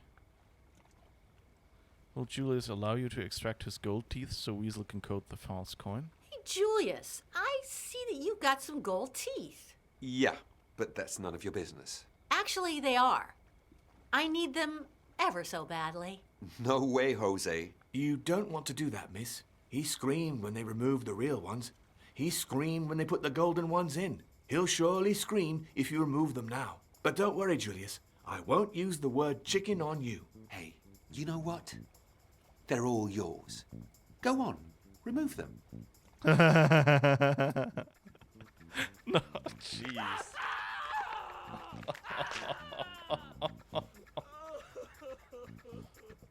Goodness gracious.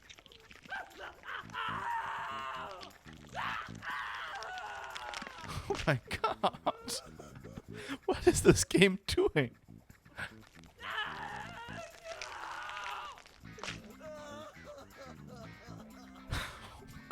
Oh god, what did I do? Just, okay, do it. Say, miss, do you think that the word crybaby applies here? Fuck you, Marcus. You know I can't do that, Julius. Okay, so we have gold. At least there's that. And now we still need to take a picture of something.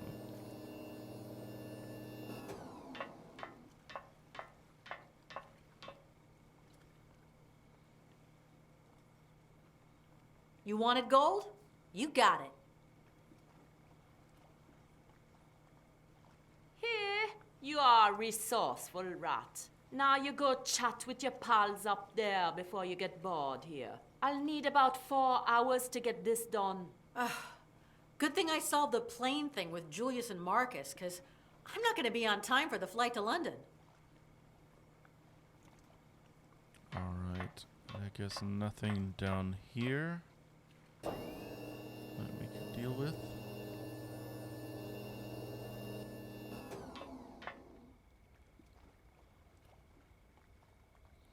Right, I guess we'll go outside and see if there's anything we can take a picture of. Weasel's tablet, which you must use to take pictures of something that Vincent van Gogh could have painted.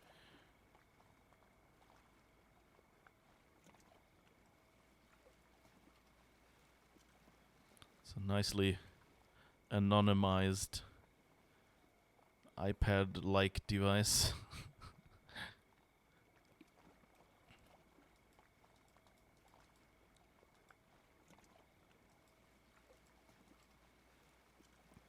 The Westertoren, Tower of the Westerkerk, the most famous church in Holland ever since it was built in the 17th century.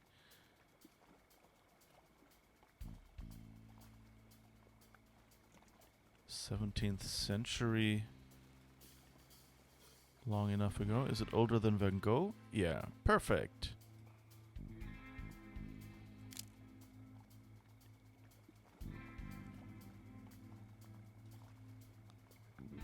Anything else we can take a picture of? I guess not. Oh, stone 1. The boat's name is inspired by Weasel's philosophy of life. Stone Eye. Stoned.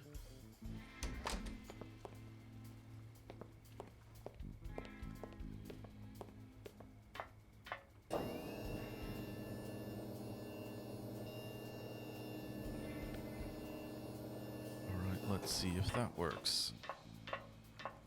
Or if she has more stringent requirements than something. What do you think of the Westertoren as a topic for the new Van Gogh? I think it's perfect. Now you go chat with your pals up there before you get bored here. I'll need about 4 hours to get this done. More or less the same I'll need for the coin. Okay. Guys, are you ready to leave for London? Finally! Here's what we're gonna do. Please let me tell it, miss. I'm good at these things. You will untie us and give us the false Van Gogh.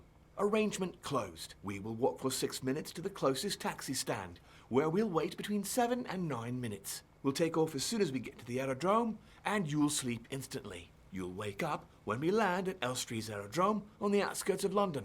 We will get our car back, drive to our flat, and prepare our plan to sneak into Coleridge's. We will get in by the side alley. Miss, you'll have 45 seconds to disable the building's alarm network. I dare say you'll do it in 43. Once we're inside, Julius will say, The piece you're looking for must be in room 12B. but I'll disagree. You're wrong, brother.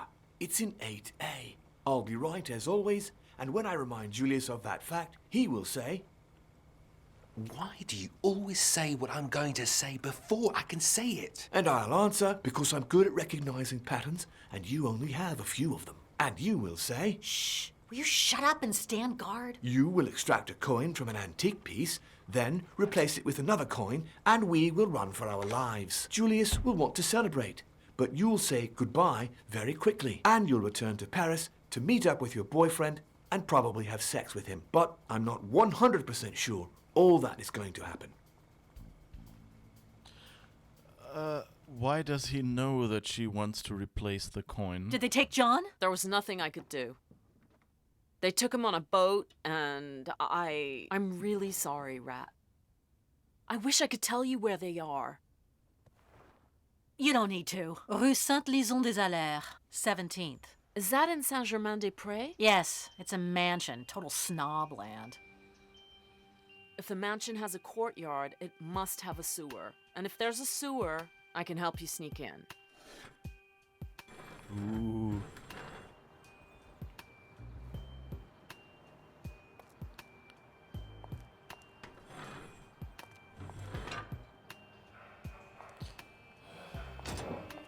They did the sewer Baxter really won't well. be back for a while. I hate waiting. Let's take a walk. We could surely use our 2 hours of daily exercise. Is it safe to leave the guy untied? No, he can't escape. And even if he could, he won't. Not without me. I mean too much to him. I like how the sewer animation, they did it really well, you know, like to make it look heavy.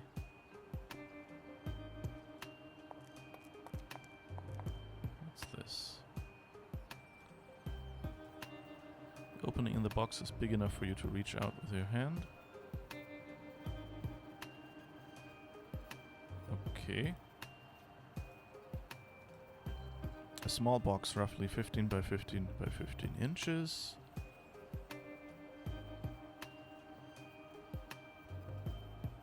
Come on. Oh. What's this? Lots of cardboard.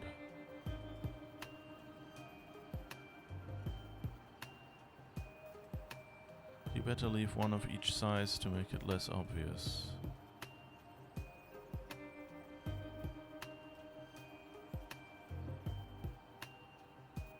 Another box.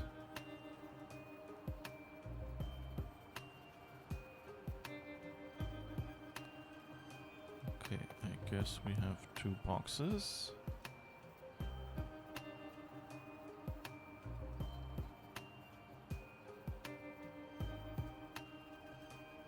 The opening in the box is big enough for you to reach out with your hand. So can we like get in the box?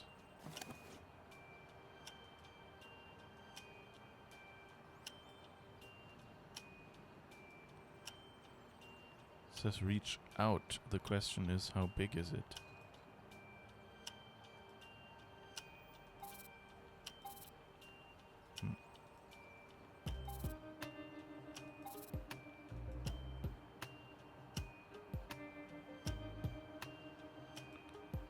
So we have the real coin. That's a bit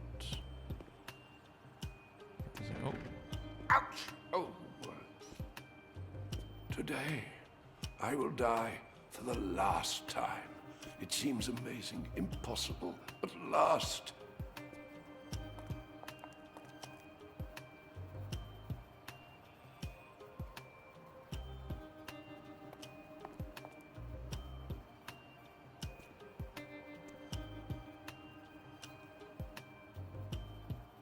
Can we put that in his way somehow?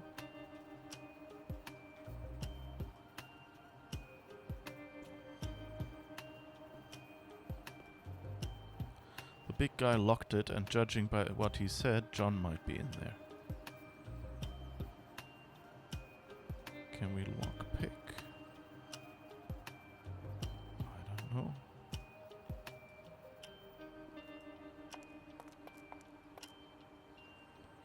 After checking that it's closed, you take a quick look inside.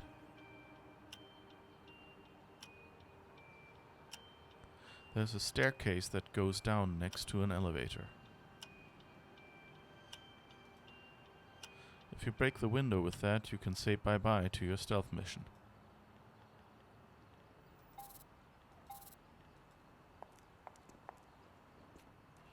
Can we maybe swap them out?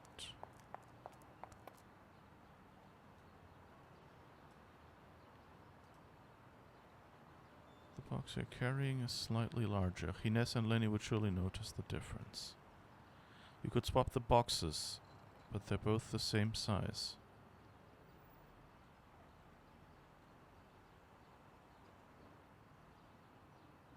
Yes? I don't quite get what they're saying. Maybe we should start prepping the piano hall for that thing they want to do with John yesterday. Not yet.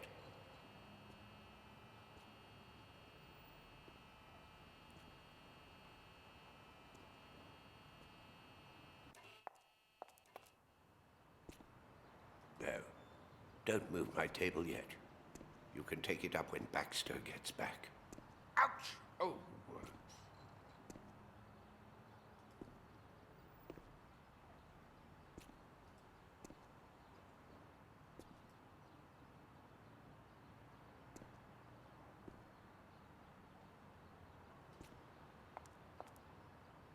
The chair trips every time it runs over that raised tile, and that makes the old man complain.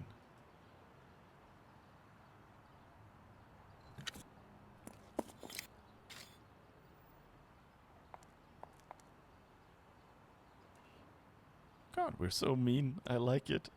Will she disguise as a cardboard robot? Yeah, that's a good question. Ouch! Oh, damn floor. Let's change sides.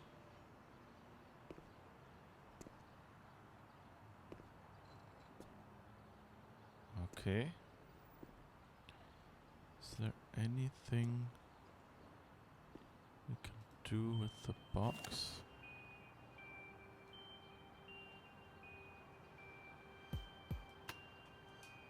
A small box, roughly 15 by 15 inches.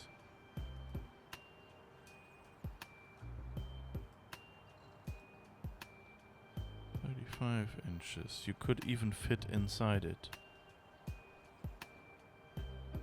Okay.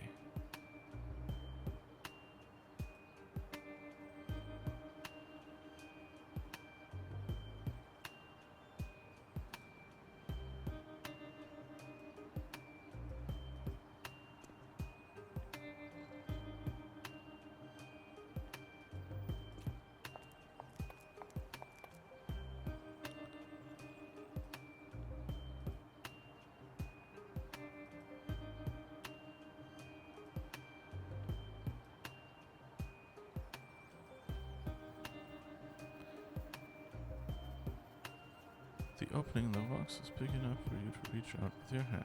Yes.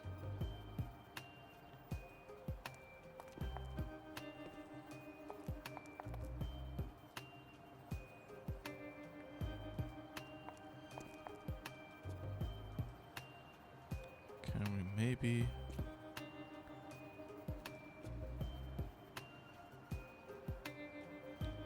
hideout? Handle? Use box. No, we can't. Yeah, will she disguise the cupboard robot? Yeah, it's a good question. Yeah, like, I think, like, you know, hiding in the cardboard box kind of sounds like makes sense. Oh, we can look at him. It monitors his vital signs, which must be few and far between. Although he's no longer the man your father drew in his diary, it doesn't take you long to recognize the founder of the Order of the Flesh.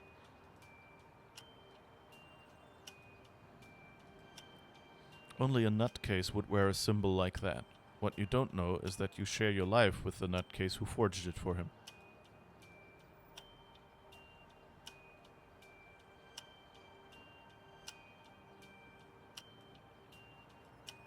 A fancy self-propelled chair.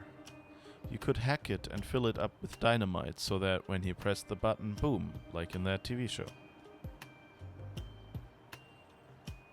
Yeah, right, you just have to get the dynamite and get a hold of it. What are you going to do? Throw it at him and lock him inside?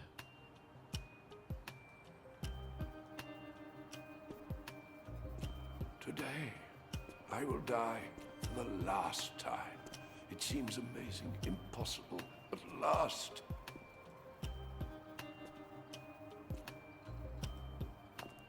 In Spanish, my mother tongue, someone once translated the bards to be or not to be as to live or die. Well, that's about right, isn't it? Oh, how wrong you are, Ursa.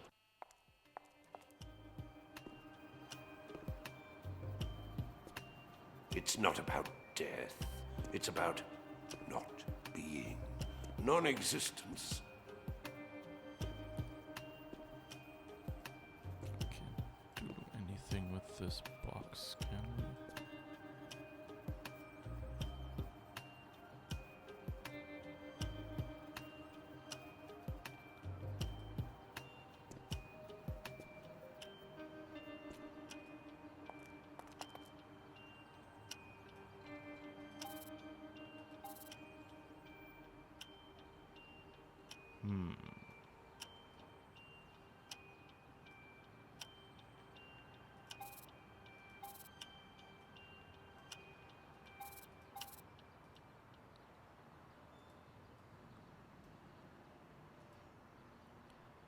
There's a third box.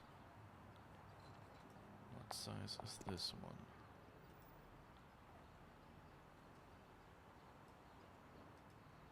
A medium-sized box, roughly 25 by 25 inches.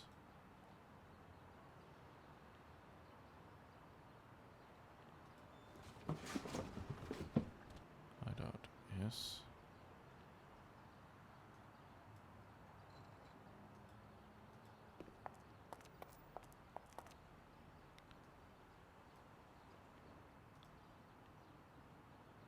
Roland was fixing up the plants in the lounge, I think. Another loser. It seems like everyone's got time off except that stupid gardener and I. Well, and Amanda. Okay.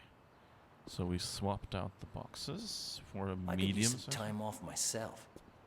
Not that I'm complaining.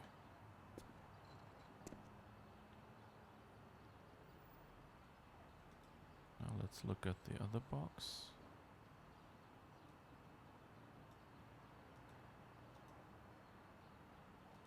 Could even fit inside it. Examine one of the two boxes of the same size. Small box, 15 by 15.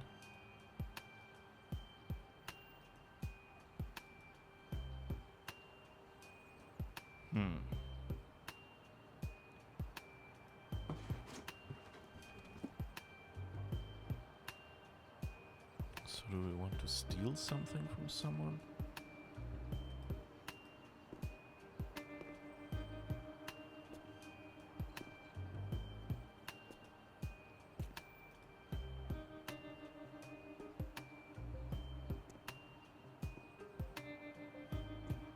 I don't like that they say, no, this is a stealth mission. That kind of feels like, like the game telling you something more than, it being a thought or something. Like, I can't, it should have said something like, I can't be caught here, better wait until they're gone, or something like that. Today, I...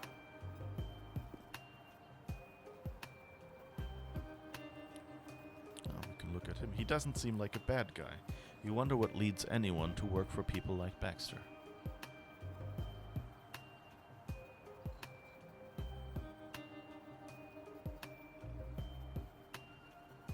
Oh.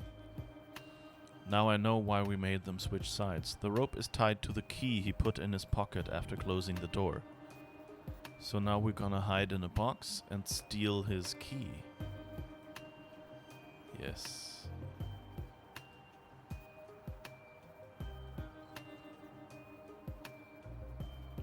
There's no shoe dialogue anymore. His arms are thicker than your head.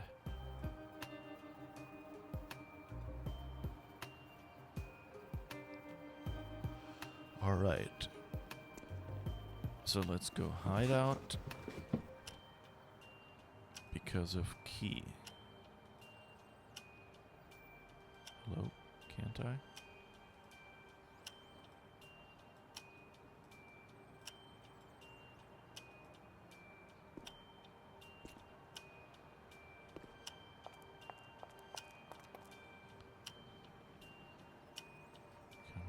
Swap out the boxes. Have you okay, given so some it's thought to what will happen to progressively you when, making the well, box when you larger. die for good? I mean, hell and all that. Nothing can be worse than this.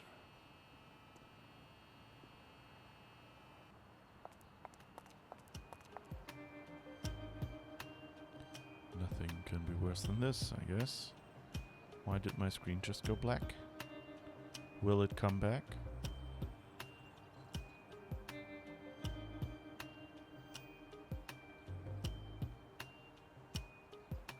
Hello?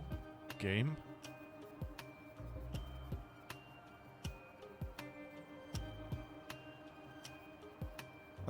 Okay. Let's see if it's enough to just... okay, now I see something again.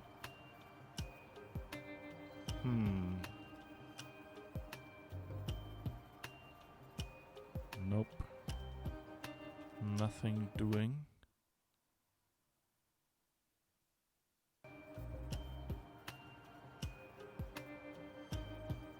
I guess I'll have to shoot this down. And start the game again. And hope that it saved at the right checkpoint. And we get the cutscene, but we don't have to redo all the game.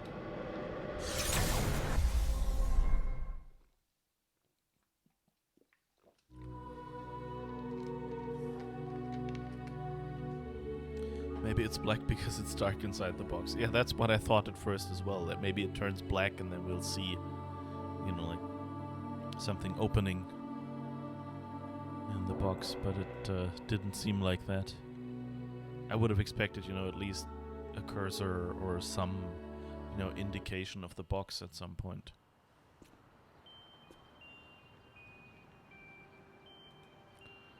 What is this? The big box? Yeah.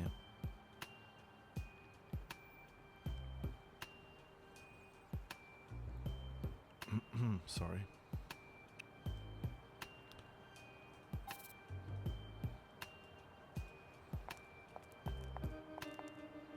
Okay, let's swap this one out.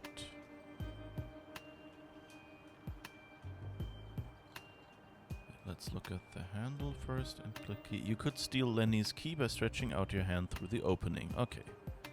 Provided you fit in that box, which you don't. Almost, but not quite. Okay.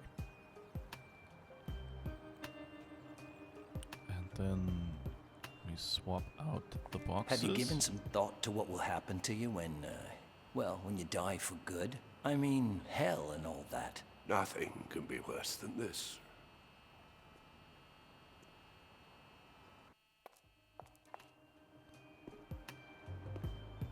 All right. 500 years of hell. Today, I finally return to nothingness, Ursus. At last. Okay, now let's hide in there.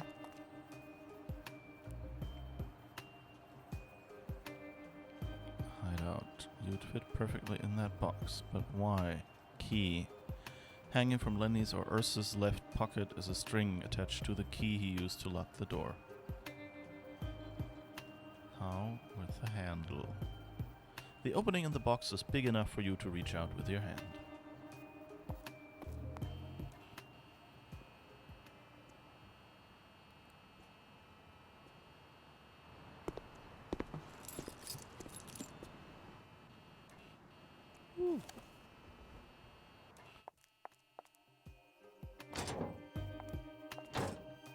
Oh, so that's probably how Boris got away. Knowing that the walking duo still has a while to go to complete their 2-hour workout, you explore the entire basement in search of John, to no avail, until you find a door at the end of the cellar.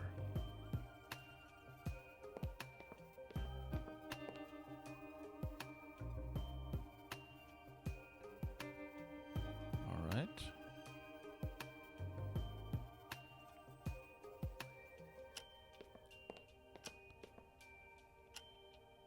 That's the cutlery implements that we use to free ourselves, right?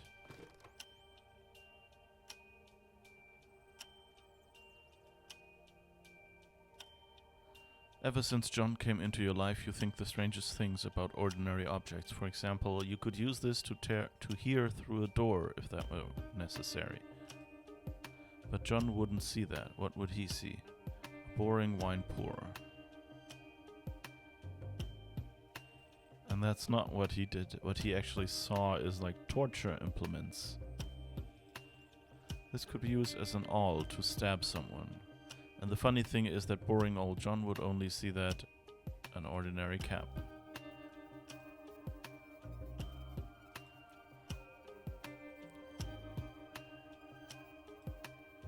Empty spot left by the corkscrew.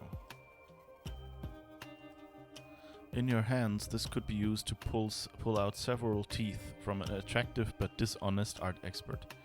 And poor John would just see it for what it is, a regular wine accessory for cutting the foil surrounding the top of the wine bottle. You could use this to stop a rapist from ever ruining someone's life again with his manhood. And what would John's incredibly imaginative mind see? A simple wine collar designed to keep the bottle clean when pouring. It's interesting that she has such a wrong picture of him and he actually remembers that. I think she's in for a surprise at some point in the game.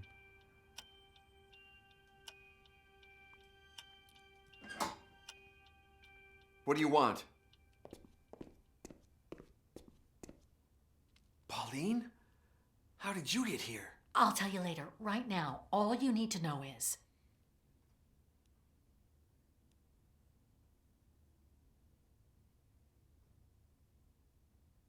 Do we have a coin and tablet and cameras?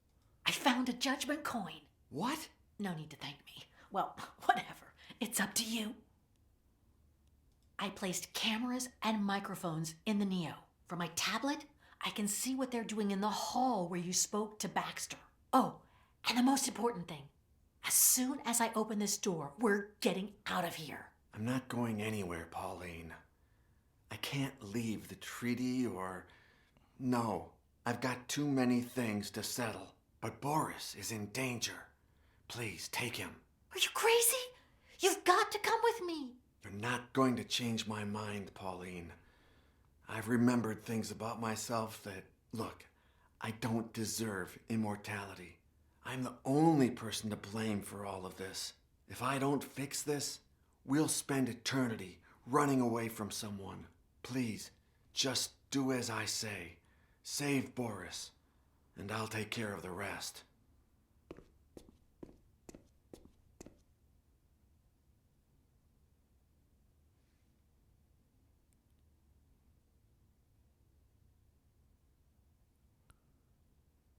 And what now?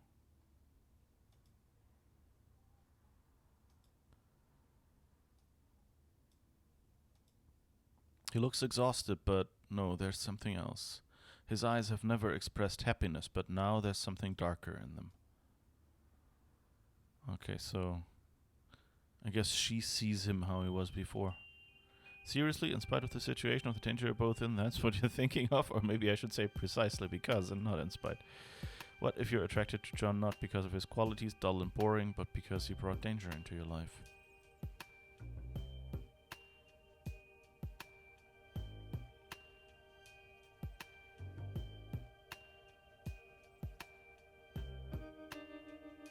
Okay, that's all. So how do we open this door? Is there John! anything we can say to him? Here, this might come in handy.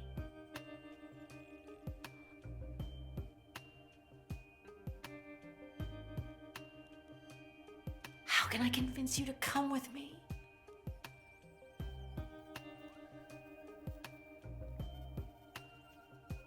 You say you've done terrible things. I know you, Mr. Boring. They can't be all that bad. Remember what I was like when I was Choke? That's nothing. I've killed, tortured, tricked, betrayed. I don't deserve to live, let alone live forever. That wasn't you. I'm never myself. That's the problem. Didn't you say I'm the best thing that ever happened? The best things aren't always the most decisive. Sometimes the worst matters most, precisely because they get in the way of the best. I'm recording everything that's going on in the hall where the Neo is. If I see the footage, I'm sure I'll find something to incriminate both Baxter and Gines. We'd only have to edit it and send it to the police. Baxter is a millionaire. She'd find a way to go scot-free. Didn't you want to have kids? To hell with Baxter and Gines. I'm sick and tired of the past. Let's look to the future. I don't want to bring children into this world. With me, they'd always be in danger. And would they also be transmuted? Or would we have to watch them die of old age? Pauline, I'm coming to realize that no immortal can lead a full life.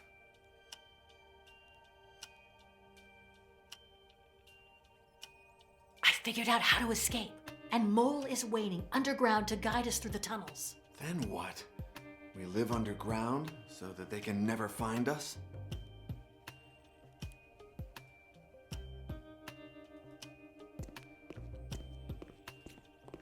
Alright. Anything else?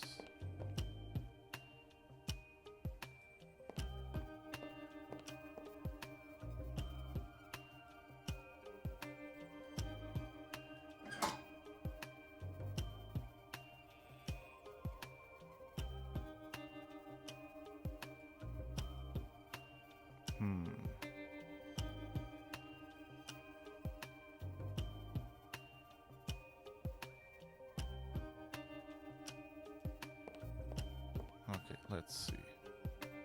Can we use the key? When you get out of here with Boris, you leave it in the lock on the door to the courtyard.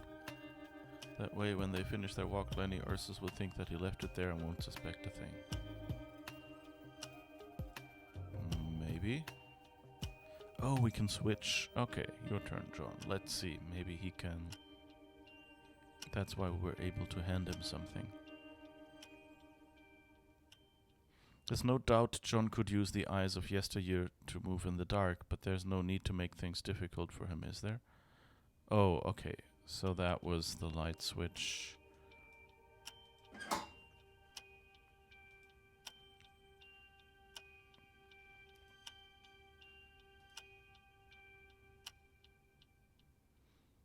Fancy lighting. I like it. Maybe it's black. No, that was already. Okay. So let's free Boris, I guess. Oh, come on.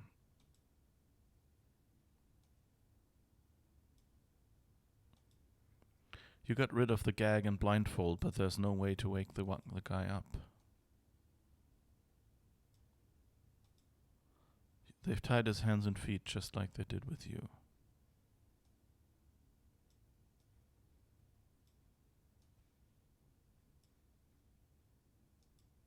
Okay, come on.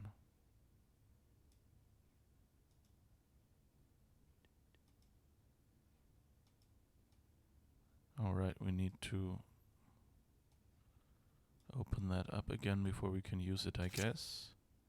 It has never occurred to you that this corkscrew could be a torture instrument. Never, ever.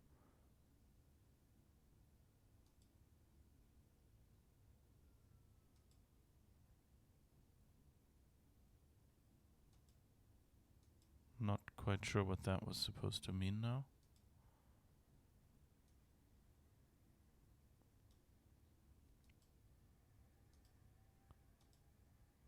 Okay, we can't do that.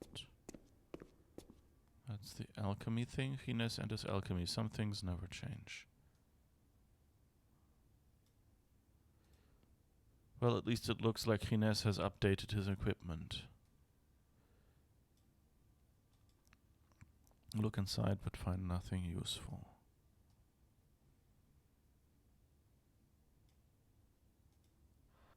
Horseradish. 500 years later, he still has the same obsession for the same substances. Ah, okay, so that's how we wake up Boris. We've done that before. Good. Look familiar? Gines had one just like that in his lab down in the basement at St. Fergus. An alchemist with Wikipedia. The things he could do. I'm not sure if Wikipedia actually has any authoritative sources. That it probably has all been, you know, classified as irrelevant and, you know, been removed again. That explains the smell of wine.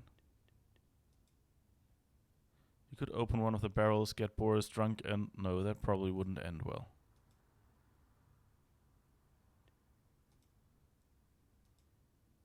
Okay, let's get back to Boris and see if we can wake him up with the horseradish.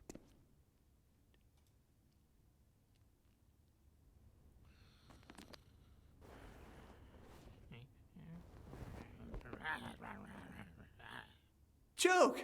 I'm so glad to see you. I'm awake. We don't have time, Boris. Pauline is waiting for you outside. As soon as I untie you, you need to get out of here. What about you? I've got some things I need to do. But I'll catch up with you guys. No way. If you stay, I stay. Did I already mention that I'm awake? You've got to escape. For Danny. How else are you going to find him? Oh, there's something I didn't tell you. While we were in the catacombs, my super mega grandpa found him. He's there with him, Choke. He always has been. Boris. I've been asleep for a long time, Choke, but now I'm awake. Danny is no longer here. The party's over. Are you okay? Hey, I'm not sad. It's more like a release. Danny is okay. Dead, maybe. But as we all know, dying is not all that tragic. Boris, trust me. You've got to go with Pauline. Yeah, you wish. No, sir. I'm staying with you. Choke, choke. Interesting that that happened just now, where it was the least convenient. Look, I get that you don't want to go with Pauline, but you should know that Mole is waiting to help you escape. Help me? Who else? She doesn't really get along with Pauline, and I'm not going anywhere. Oh, poor girl. I can't leave her waiting like that. I think she likes you. Maybe she wants to make Danny's with me. So are you going then? Just as soon as you untie me, but only because you asked me to. Boris, trust me. You've got to go with Pauline. Yeah, you wish. No, sir. I'm staying with you. Choke, choke. Okay, that was a bit weird that they repeated that message, although we already found his answer. This is dangerous. I need could you both die. alive to remind me who I am if they kill me and I come back to life. Tell the boss to remind you. She's your girlfriend. Boris, you could die. It's better that way. Then I'll see Danny. It's not like anyone's waiting for me out there. Boris, trust me. You've got to go with Pauline. Yeah, you wish. If I stay, someone's got to look at... Choke. Are you playing the damsel in distress? How am I going to take care of anyone? I'm completely nuts. Boris, trust me. You've... Okay, Yeah. yeah. We've been through this before, Boris. It wouldn't be the first time we're separated under similar circumstances. But just remember, no matter how far apart we are, I always come back for you. Yeah, I know that.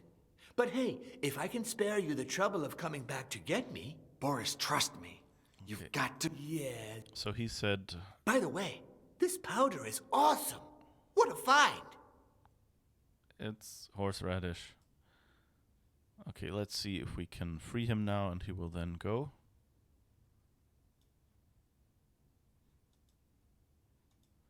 Okay, I guess it works here.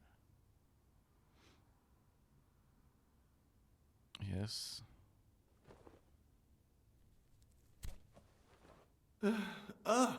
Oh, thanks. Now I can scratch my itchy nose. Okay, that's how that works. And he has the horseradish.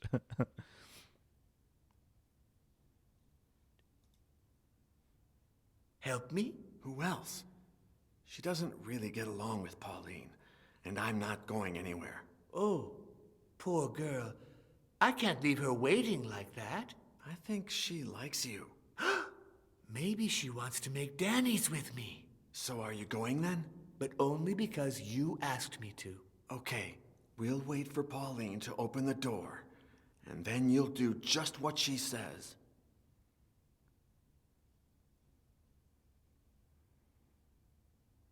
Alright, so we still have to find out how to open the door. Can we use the key? Can we use John! the tablet?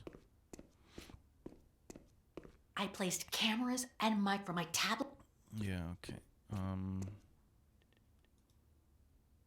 You log into your private server to watch live streaming from the cameras you installed in the Neo. It seems like they've placed it in the same hall where, according to John, Baxter met with him the first time he came to the mansion. The book John looked for in New York and found in the Paris catacombs, according to Mole. Looks like Amanda Royce, the ex-MI5 agent that works for Baxter, as your deep web search revealed. One of the many Japanese works of art that Baxter has purchased, according to your findings. You check on the state of things in New York. Nothing to report. That was a little weird. Were we supposed to, like, see pictures? Or something?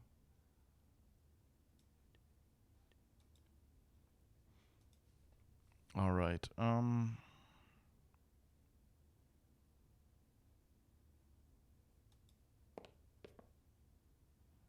Oh, here. That's what we overlooked.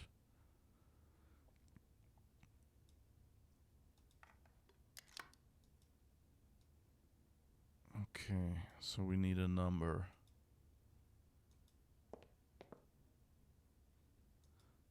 Maybe John! John can give us a code. Yeah. You need a 4-digit code to open the door. Since it's Hinnes's lab, maybe the password is a date that's important to him.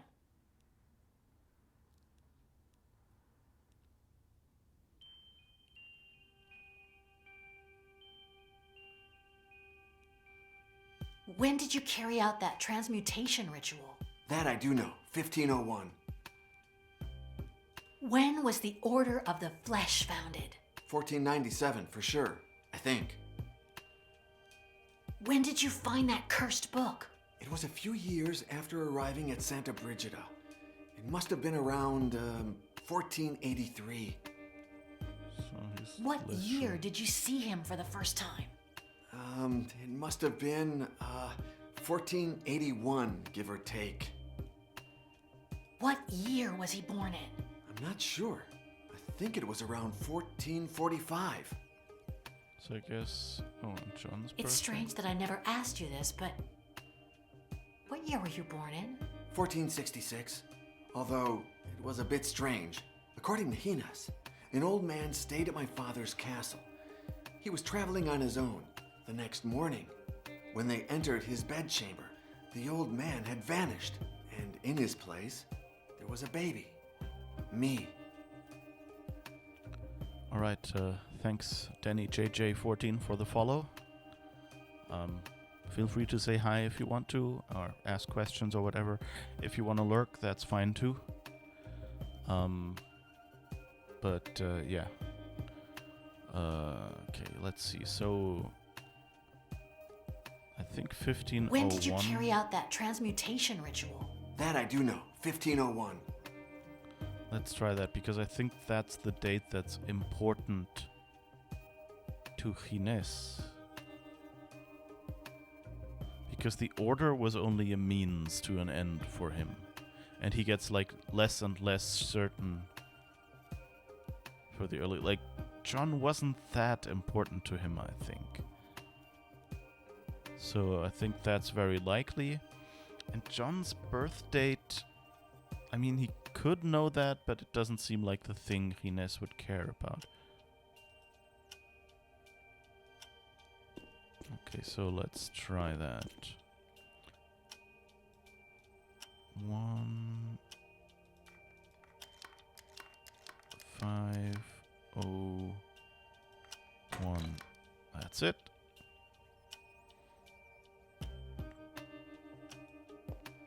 John, the door is open. Bring Boris. All right.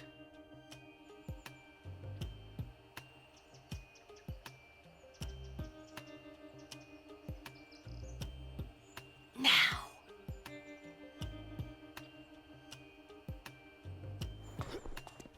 So hang in there, because I'll come back for you. As soon as Mole takes Boris far from the Baxter mansion, you log into the cameras in the Neo and stand watch. He cried blood when he started reading it, just like you said he would. If you did anything to Pauline, She rolls her eyes. I've known That was Father great. Hines for a long time, ever since I found him in that nursing home. Surprise! We even found a judgment coin. The time has come. Please, kill me. Yep, looks like the time has come.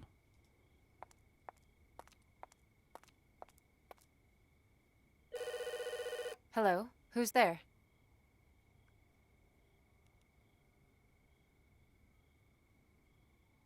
Pizza? What are we trying to do?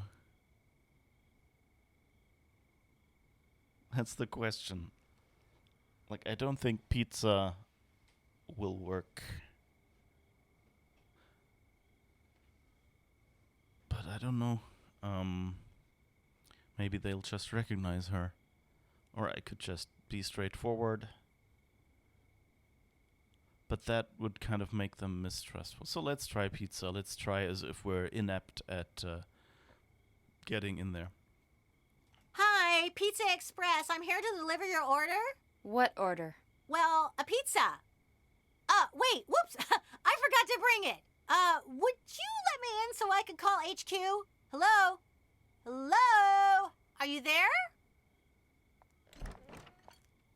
Don't move, Frenchie, or your brains will be all over the intercom. I'd love to see the look on their... no. Let's go inside.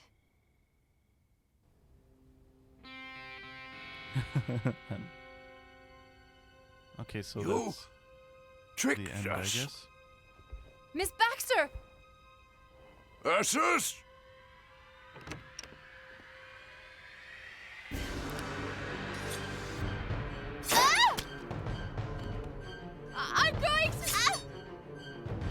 That's not very good.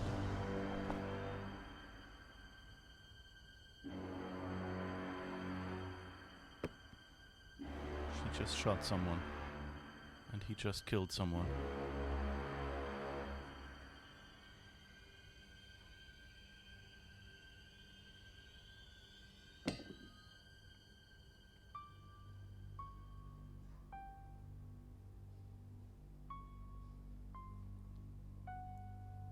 That was scary. Find anything, my dear Vulcan? It's funny.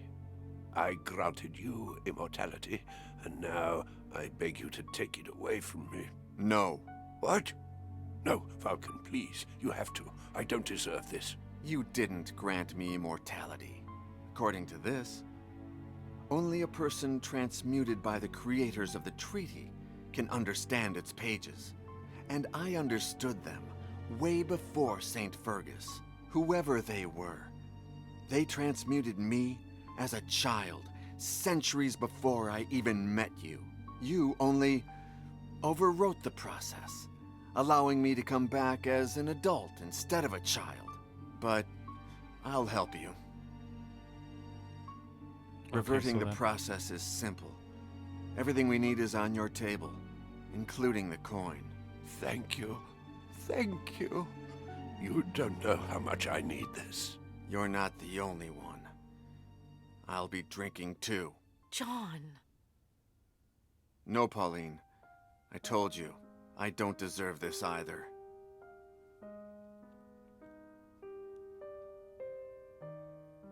Okay, but that's okay, so we were right. Since his backstory that he just repeated, that there was an old man that disappeared. So apparently either that old man died of old age and came back as a child, or as you said, maybe someone tried to kill him. We don't really know that yet. What happened back then? Maybe he will remember.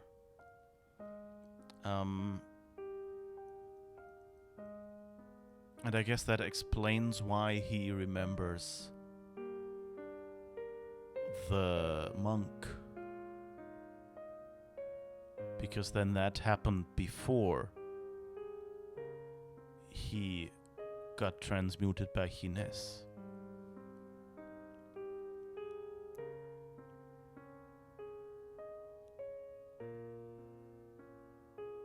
I don't deserve losing you. So you were an asshole centuries ago. Get over it and carry on. It's about time. But it's not all about that. Believe me. What if it was immortality itself that corrupted me? What if it happens again? Besides, no matter how much I try to hide it, no matter what kind of ordinary life we intend to lead, someone will always find me and come after me to take advantage somehow. But what about me? What am I supposed to do? I don't know, Pauline. That's your call. Okay, and we can... Jesus, that is an interesting decision.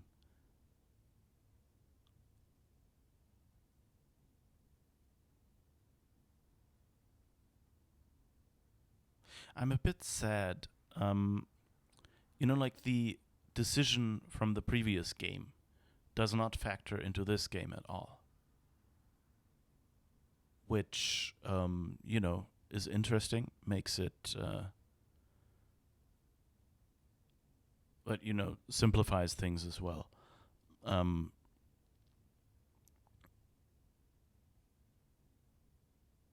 So, although I guess they probably took a default route because we're not, like there was no bit of story that said we had been trapped or anything like that. But,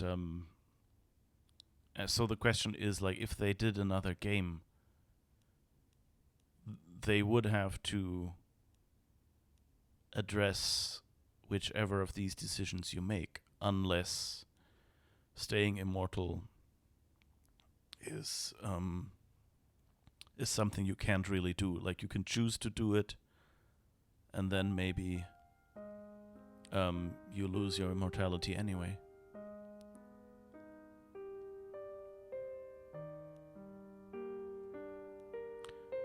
But I guess for now, like, being the last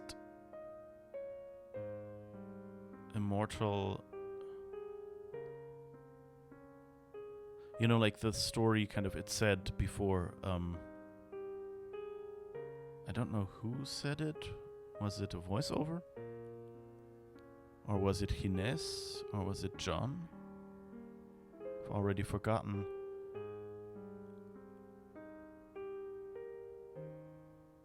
I don't know.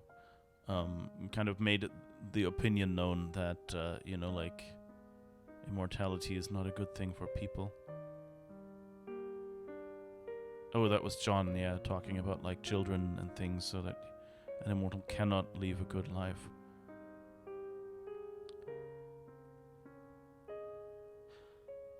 Well, I guess I'm assuming that I can go back and try the other endings like I could with the previous game. So I think, like, staying immortal at this point kind of makes the story more interesting. So I think I'll choose that and see what happens. I think I won't give up immortality.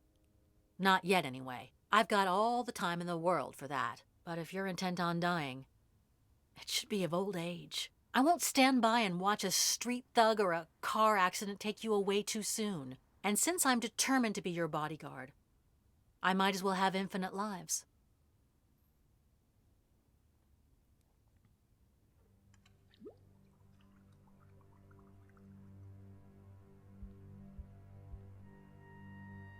The time has come. At last. Thank you, my son. Thank you. There's only one thing that pains me. How can I let you go after a lifetime of searching for you? No. Oh, he has a weapon, of course. You're coming with me. John! John! Oh, John! My good Vulcan. John, no, no!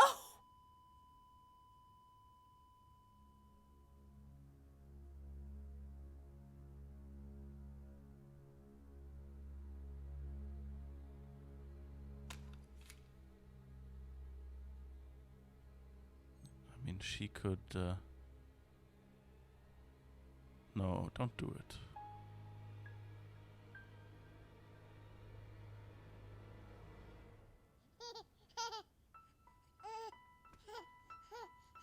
Years before, an old man who claimed to be a messenger of the King of Naples spent a night at your father's estate. The next morning, he had disappeared, leaving behind all of his belongings. His clothes were lying on the bed, covered in blood.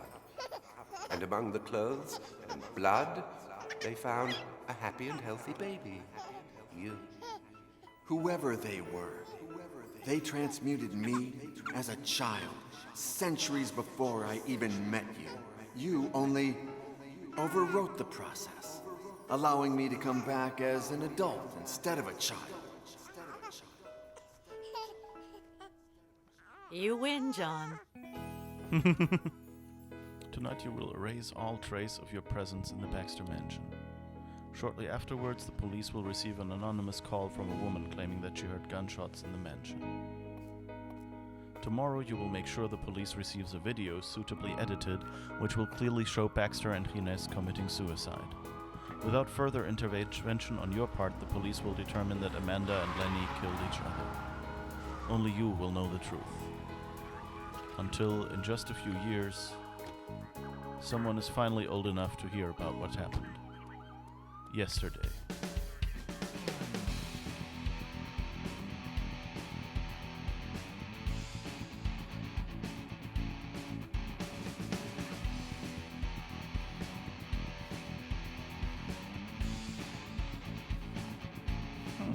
Interesting. So yeah, he has double immortality, I guess.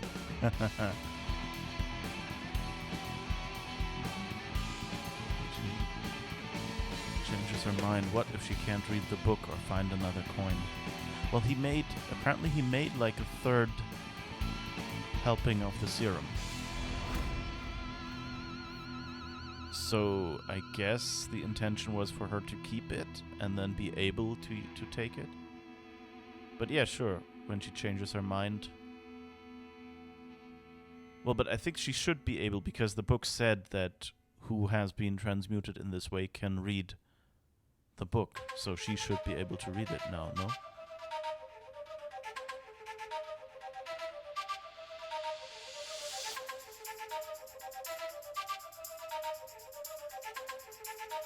It's interesting that they have the fancy detective music again here, not the old sounding music.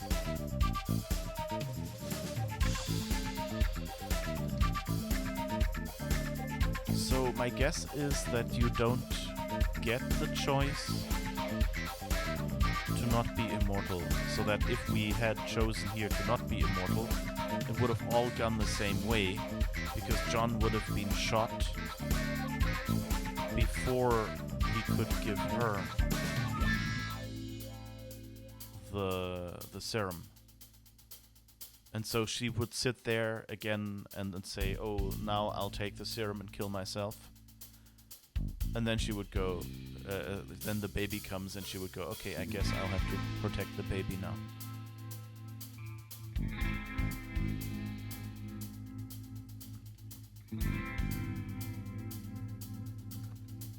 As you may have noticed, I skipped or postponed the break because we were so close to the ending. So good opportunity while the credits roll by,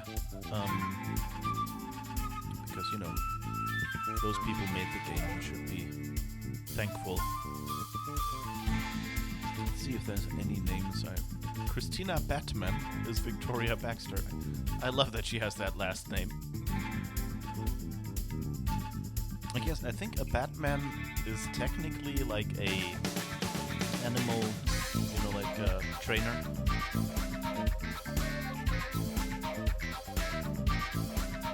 So a lot of duplicate voice actors that did the same thing.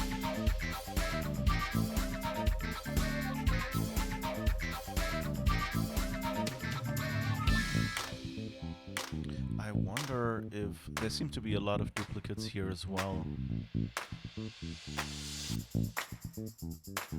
I kind of wonder if it's the same, you know, if they just had like, you know, 10 voice actors in French and then got 10 English voice actors and just had them do the same lines, or if they went, okay, which of these voice actors can do a good line for this character, and reused some of them who were able.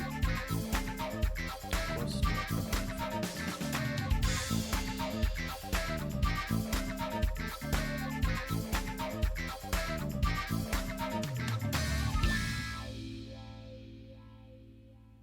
one day I'll look up what mycoids is and find out. Oh, post-credits scene! Yay!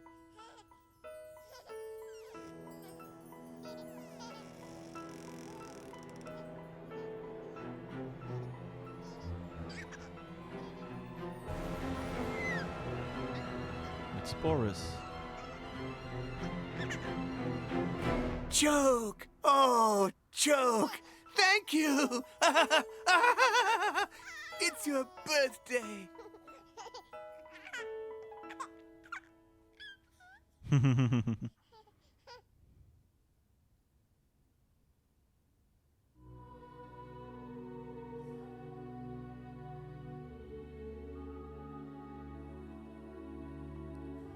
Okay, that was nice. Now let's see if we can replay anything and where we end up.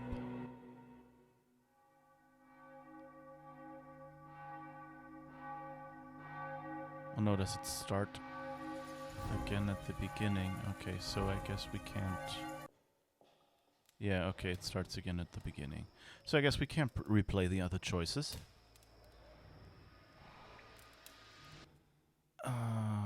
Load game. Let's see what we can do here. Huh. No, we can.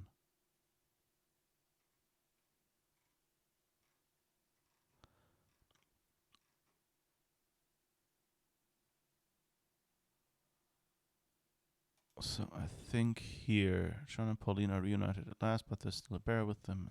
Behind them is Saldor.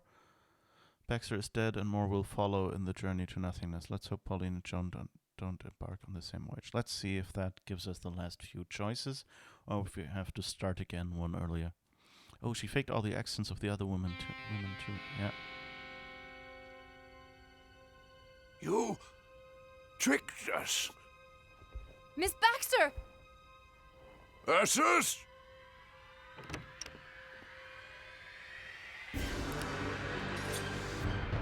Ah! I'm going to... Ah!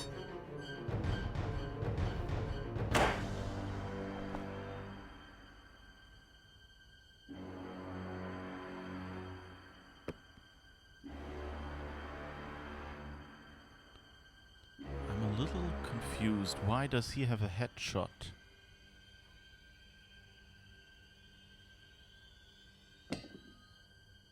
Like, she only shot once?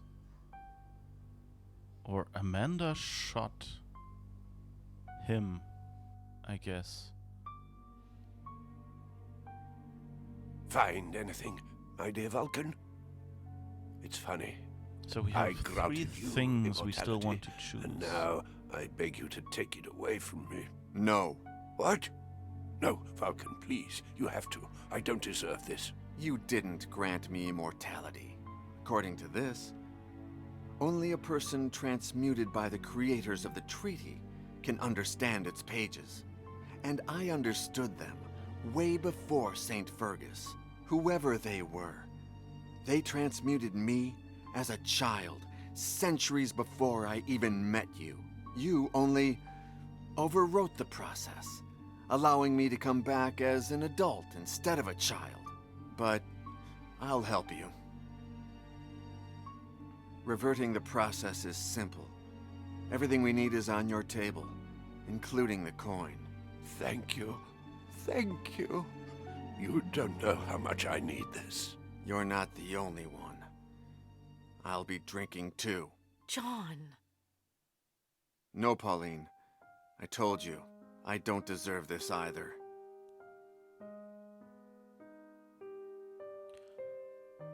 This is kind of the interesting bit. Okay, so he said someone transmuted by the creators of the treaty. So does that mean someone transmuted by John or Ginés could not read the book? Because that would mean that Pauline wouldn't be able to read the book either. Or does it just mean, you know, someone who has been already transmuted can read the book? And by the creators of the book is just added because he went and you know, because he wanted to add, yeah, I was transmuted by the creators earlier. Okay, this time we'll say we understand. I've given it some thought, and I think I understand you. Can't be easy to live with the knowledge of what you were or what you could become. Besides, no matter how much you try to hide it, no matter what kind of ordinary life we intend to lead, someone will always find out and come after you to take advantage somehow. So go ahead. As for me... It's interesting. It always, you know, like we're taking the... You know, we're looking behind the curtains here and seeing how the sausage, or in this case, the game is made. So they have that very same line, someone would always come after you. And it's just that she says it this time. I'm a little sad that they didn't make it sound more like her and less like him. You know, that they didn't, like, change the phrasing a little bit or something. You know, like she could something like, oh, you'd be constantly looking over your shoulder whether someone finds you out or something, you know. They could have had her say something different, something more modern, I guess. And I don't know if it's just, well, they expect you to only play through once, and so why bother writing different text when this is the best form of the line they could come up with, you know. So we stayed immortal last time, so we'll give up immortality now and see. I think I'll follow you. I can't say this wasn't fun, but it wouldn't make sense without you. Are you sure? I think so. Besides, we're young. If we change our minds, we can always look for another coin. All right. Thanks, Pauline. Let's do this.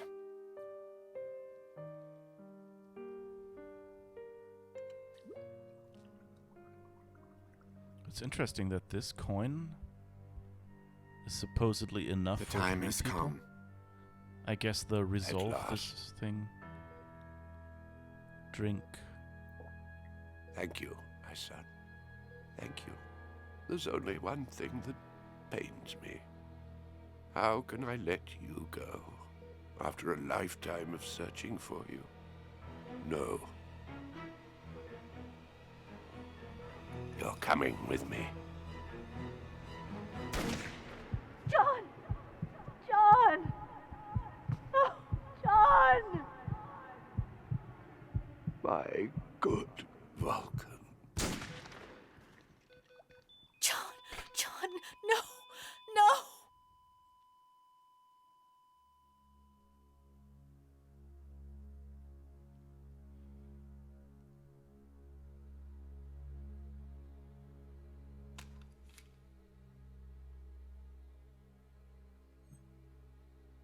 It's fortunate that the liquid didn't run out of the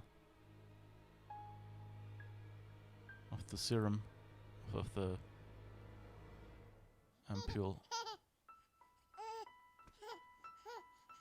Years before, an old man who claimed to be a messenger of the King of Naples spent a night at your father's estate. The next morning, he had disappeared, leaving behind all of his belongings. His clothes were lying on the bed, covered in blood. And among the clothes and blood, they found a happy and healthy baby. You. Whoever they were, they transmuted me as a child, centuries before I even met you. You only overwrote the process, allowing me to come back as an adult instead of a child. You win, John.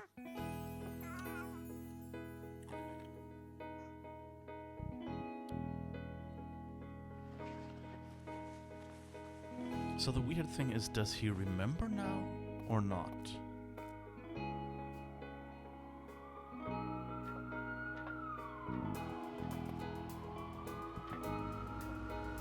I guess he doesn't because he didn't originally.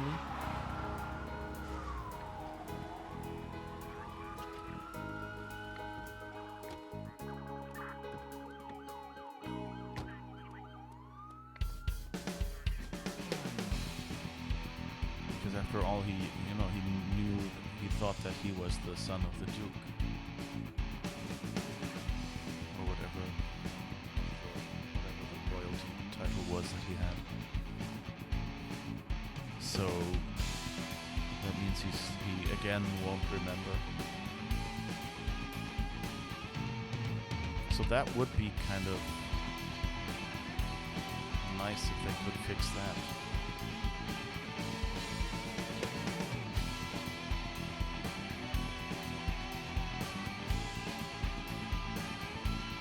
Just realize I should probably have paid attention to the surroundings.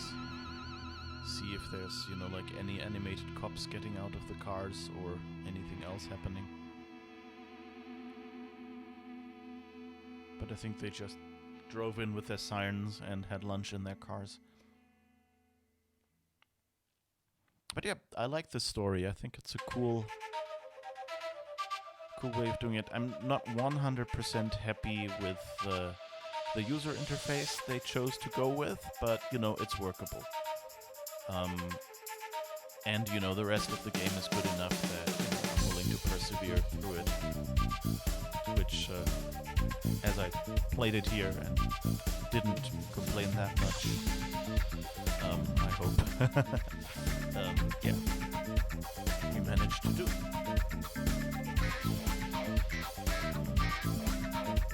So, yeah, motion capture, Bone Studio, so I guess that answers that question. There were some motion capture moments. It's, I don't know, like, you know, motion capture is not a, you know, like a solution for all of the world's problems, because, of course, it depends on how many points of articulation your character has. And so if the 3D model is fairly stiff, then of course you can do the best motion capture you want, since you're only capturing the points you're actually needing, or even if you capture more points, you're only, you know, applying a few of those points that were captured to the actual model. So I guess that's why it still looked a little stiff. So like it was at the point where I would have said, if someone had told me, well, someone hand animated this, then I would say, yeah, it's very good hand animation. Or it's, you know, quite stiff models with motion capture, that works as well. I guess the nice thing about motion capture is that if you have the setup, like if you have a studio that you can rent for doing the motion capturing, then you can just go, you know, and put like 1 or 2 people, you know, maybe like a tall person and a shorter person or something, and have them capture all of the movements in, you know, fairly quickly, and you don't need, you know, maybe you need a few, you know, like orange crates or whatever, so that they can, you know, like that you can build a stair that they can walk up or down or something like that, or an obstacle that they're jumping over or whatever. But that's basically it, what you need. And then you have the full animations as 3D data and can just put them on your characters. So I guess that could probably be cheaper than having someone sit there for weeks modeling each movement and making sure it looks halfway real. So I guess that's technological advancement, even if it then doesn't quite look natural. But I mean, it was, you know, it was good enough. It got my suspension of disbelief, like they seemed like real living characters, and it was real enough. You thought it was minimalistically shrunk down mocap, but you thought they just bought pre-made generic recordings and not record their own. Yeah, that's also, like, you see that in MMOs or something, they just buy a few dances or something and put them in their game. You don't need to have your own. I was at this moment like, it was... Oh, Choke! Thank you! The first shadow kind of seemed like he had like some shroud or something over him. But then, like, as he got closer, you could already tell that it was Boris. But I kind of thought, oh, maybe it turns out, you know, that Boris just stuck with him because he's, you know, like the last one of the Order of the Flesh or something like that. Maybe he's the Saxon moron or something. Oh, Sinea, thanks for the host. I'm just about to wind it down. We just finished the game and replayed the last scene for some different decisions. But thank you for the host. Good timing, yeah, really. I guess I'll have to see if there's anything anyone I can raid, so that we can. Oh, well, it's a host, right? So it's not necessarily a raid. So that means I don't have to transport anyone on, at least, who would otherwise be sitting there and be bored. Yeah, anyway, so that was yesterday Origins, and it was really interesting. I don't know, Sinea, if Nayli is on. Yeah, I guess I should. I always forget to raid, but since this stream is a little shorter, I could probably go and raid someone. That's true. Let's see who I can find. Anyway, so of course the question is, now that we finished the game, what is the next game we'll play? As always, I haven't 100% decided yet, and I will probably decide it, on the day of the next stream, which will be next Sunday, again at 5 p.m. So that's about 3 hours ago. Thanks for the congrats. Yeah, it was a really fun. It's a point-and-click adventure. There's 2 of them. It's called Yesterday, and this one was Yesterday Origins. This is the sequel. Yeah, it's a fun game, and it has a good story, and it's a good whole. It was a bit. There were a few hitches in the UI, but you get used to it. For the second one, thanks for streaming. You're welcome. Thanks for watching. Refreshingly non-Hollywood-like. Yeah, that's a good way to describe it as well. Yeah, you could kind of tell that it was a French studio, or was it French or was it Spanish? Like it says Microids, which is a French company, and it said no, I think it's French, right? Because I think like there was a lot of it was set in Spain, and was like characters with Spanish names, but I think that was like at the start where I was always thinking like, oh, it should be a Spanish one, but no, it's French. And of course the ending credits kind of had lots of French names as well. Yeah, anyway, so what am I thinking about playing next? As I said, it's not 100% sure, but right now I'm kind of leaning towards playing the Telltale Sam & Max games. Because those aren't that easy to get these days, and they're also point-and-click adventures, and I kind of like having a point-and-click Sunday. So I think I will start with Season 1 of Telltale's Sam & Max. Not the old Sam & Max, not the original LucasArts Sam & Max, but rather the sequels. Like, there were 3 seasons of Sam & Max, and so I would do Season 1 now. And I'm thinking about maybe, I'm not sure, like, maybe I get so much into it that I say, hey, we've done the first one, now let's do the second one as well. Alternately, I might go and say, hey, I'm gonna play something else after the first game and then come back for the second season. Something like that. But that's the games I'm thinking of right now. I will be poking around a little bit in my library and seeing maybe there's something else that I want to play. Like, I also have the Batman Telltale games that I haven't really... Like, I've watched them played, but I haven't actually played them myself. So I'm kind of wondering, maybe that would be something good to play as well. But we'll see. I'll decide in the next week. But definitely looking for something point-and-clicky. And then, of course, there's a few more new games coming out and things, and so I don't know, maybe I'll throw in an extra stream if I have the energy. Oh, also, one more thing. In 2 weeks, so not the upcoming Monday, tomorrow, that week, but rather the week after, I've taken off because somewhere in that week there's my birthday. And so I'm thinking about doing some streaming during that week at all sorts of hours of the day.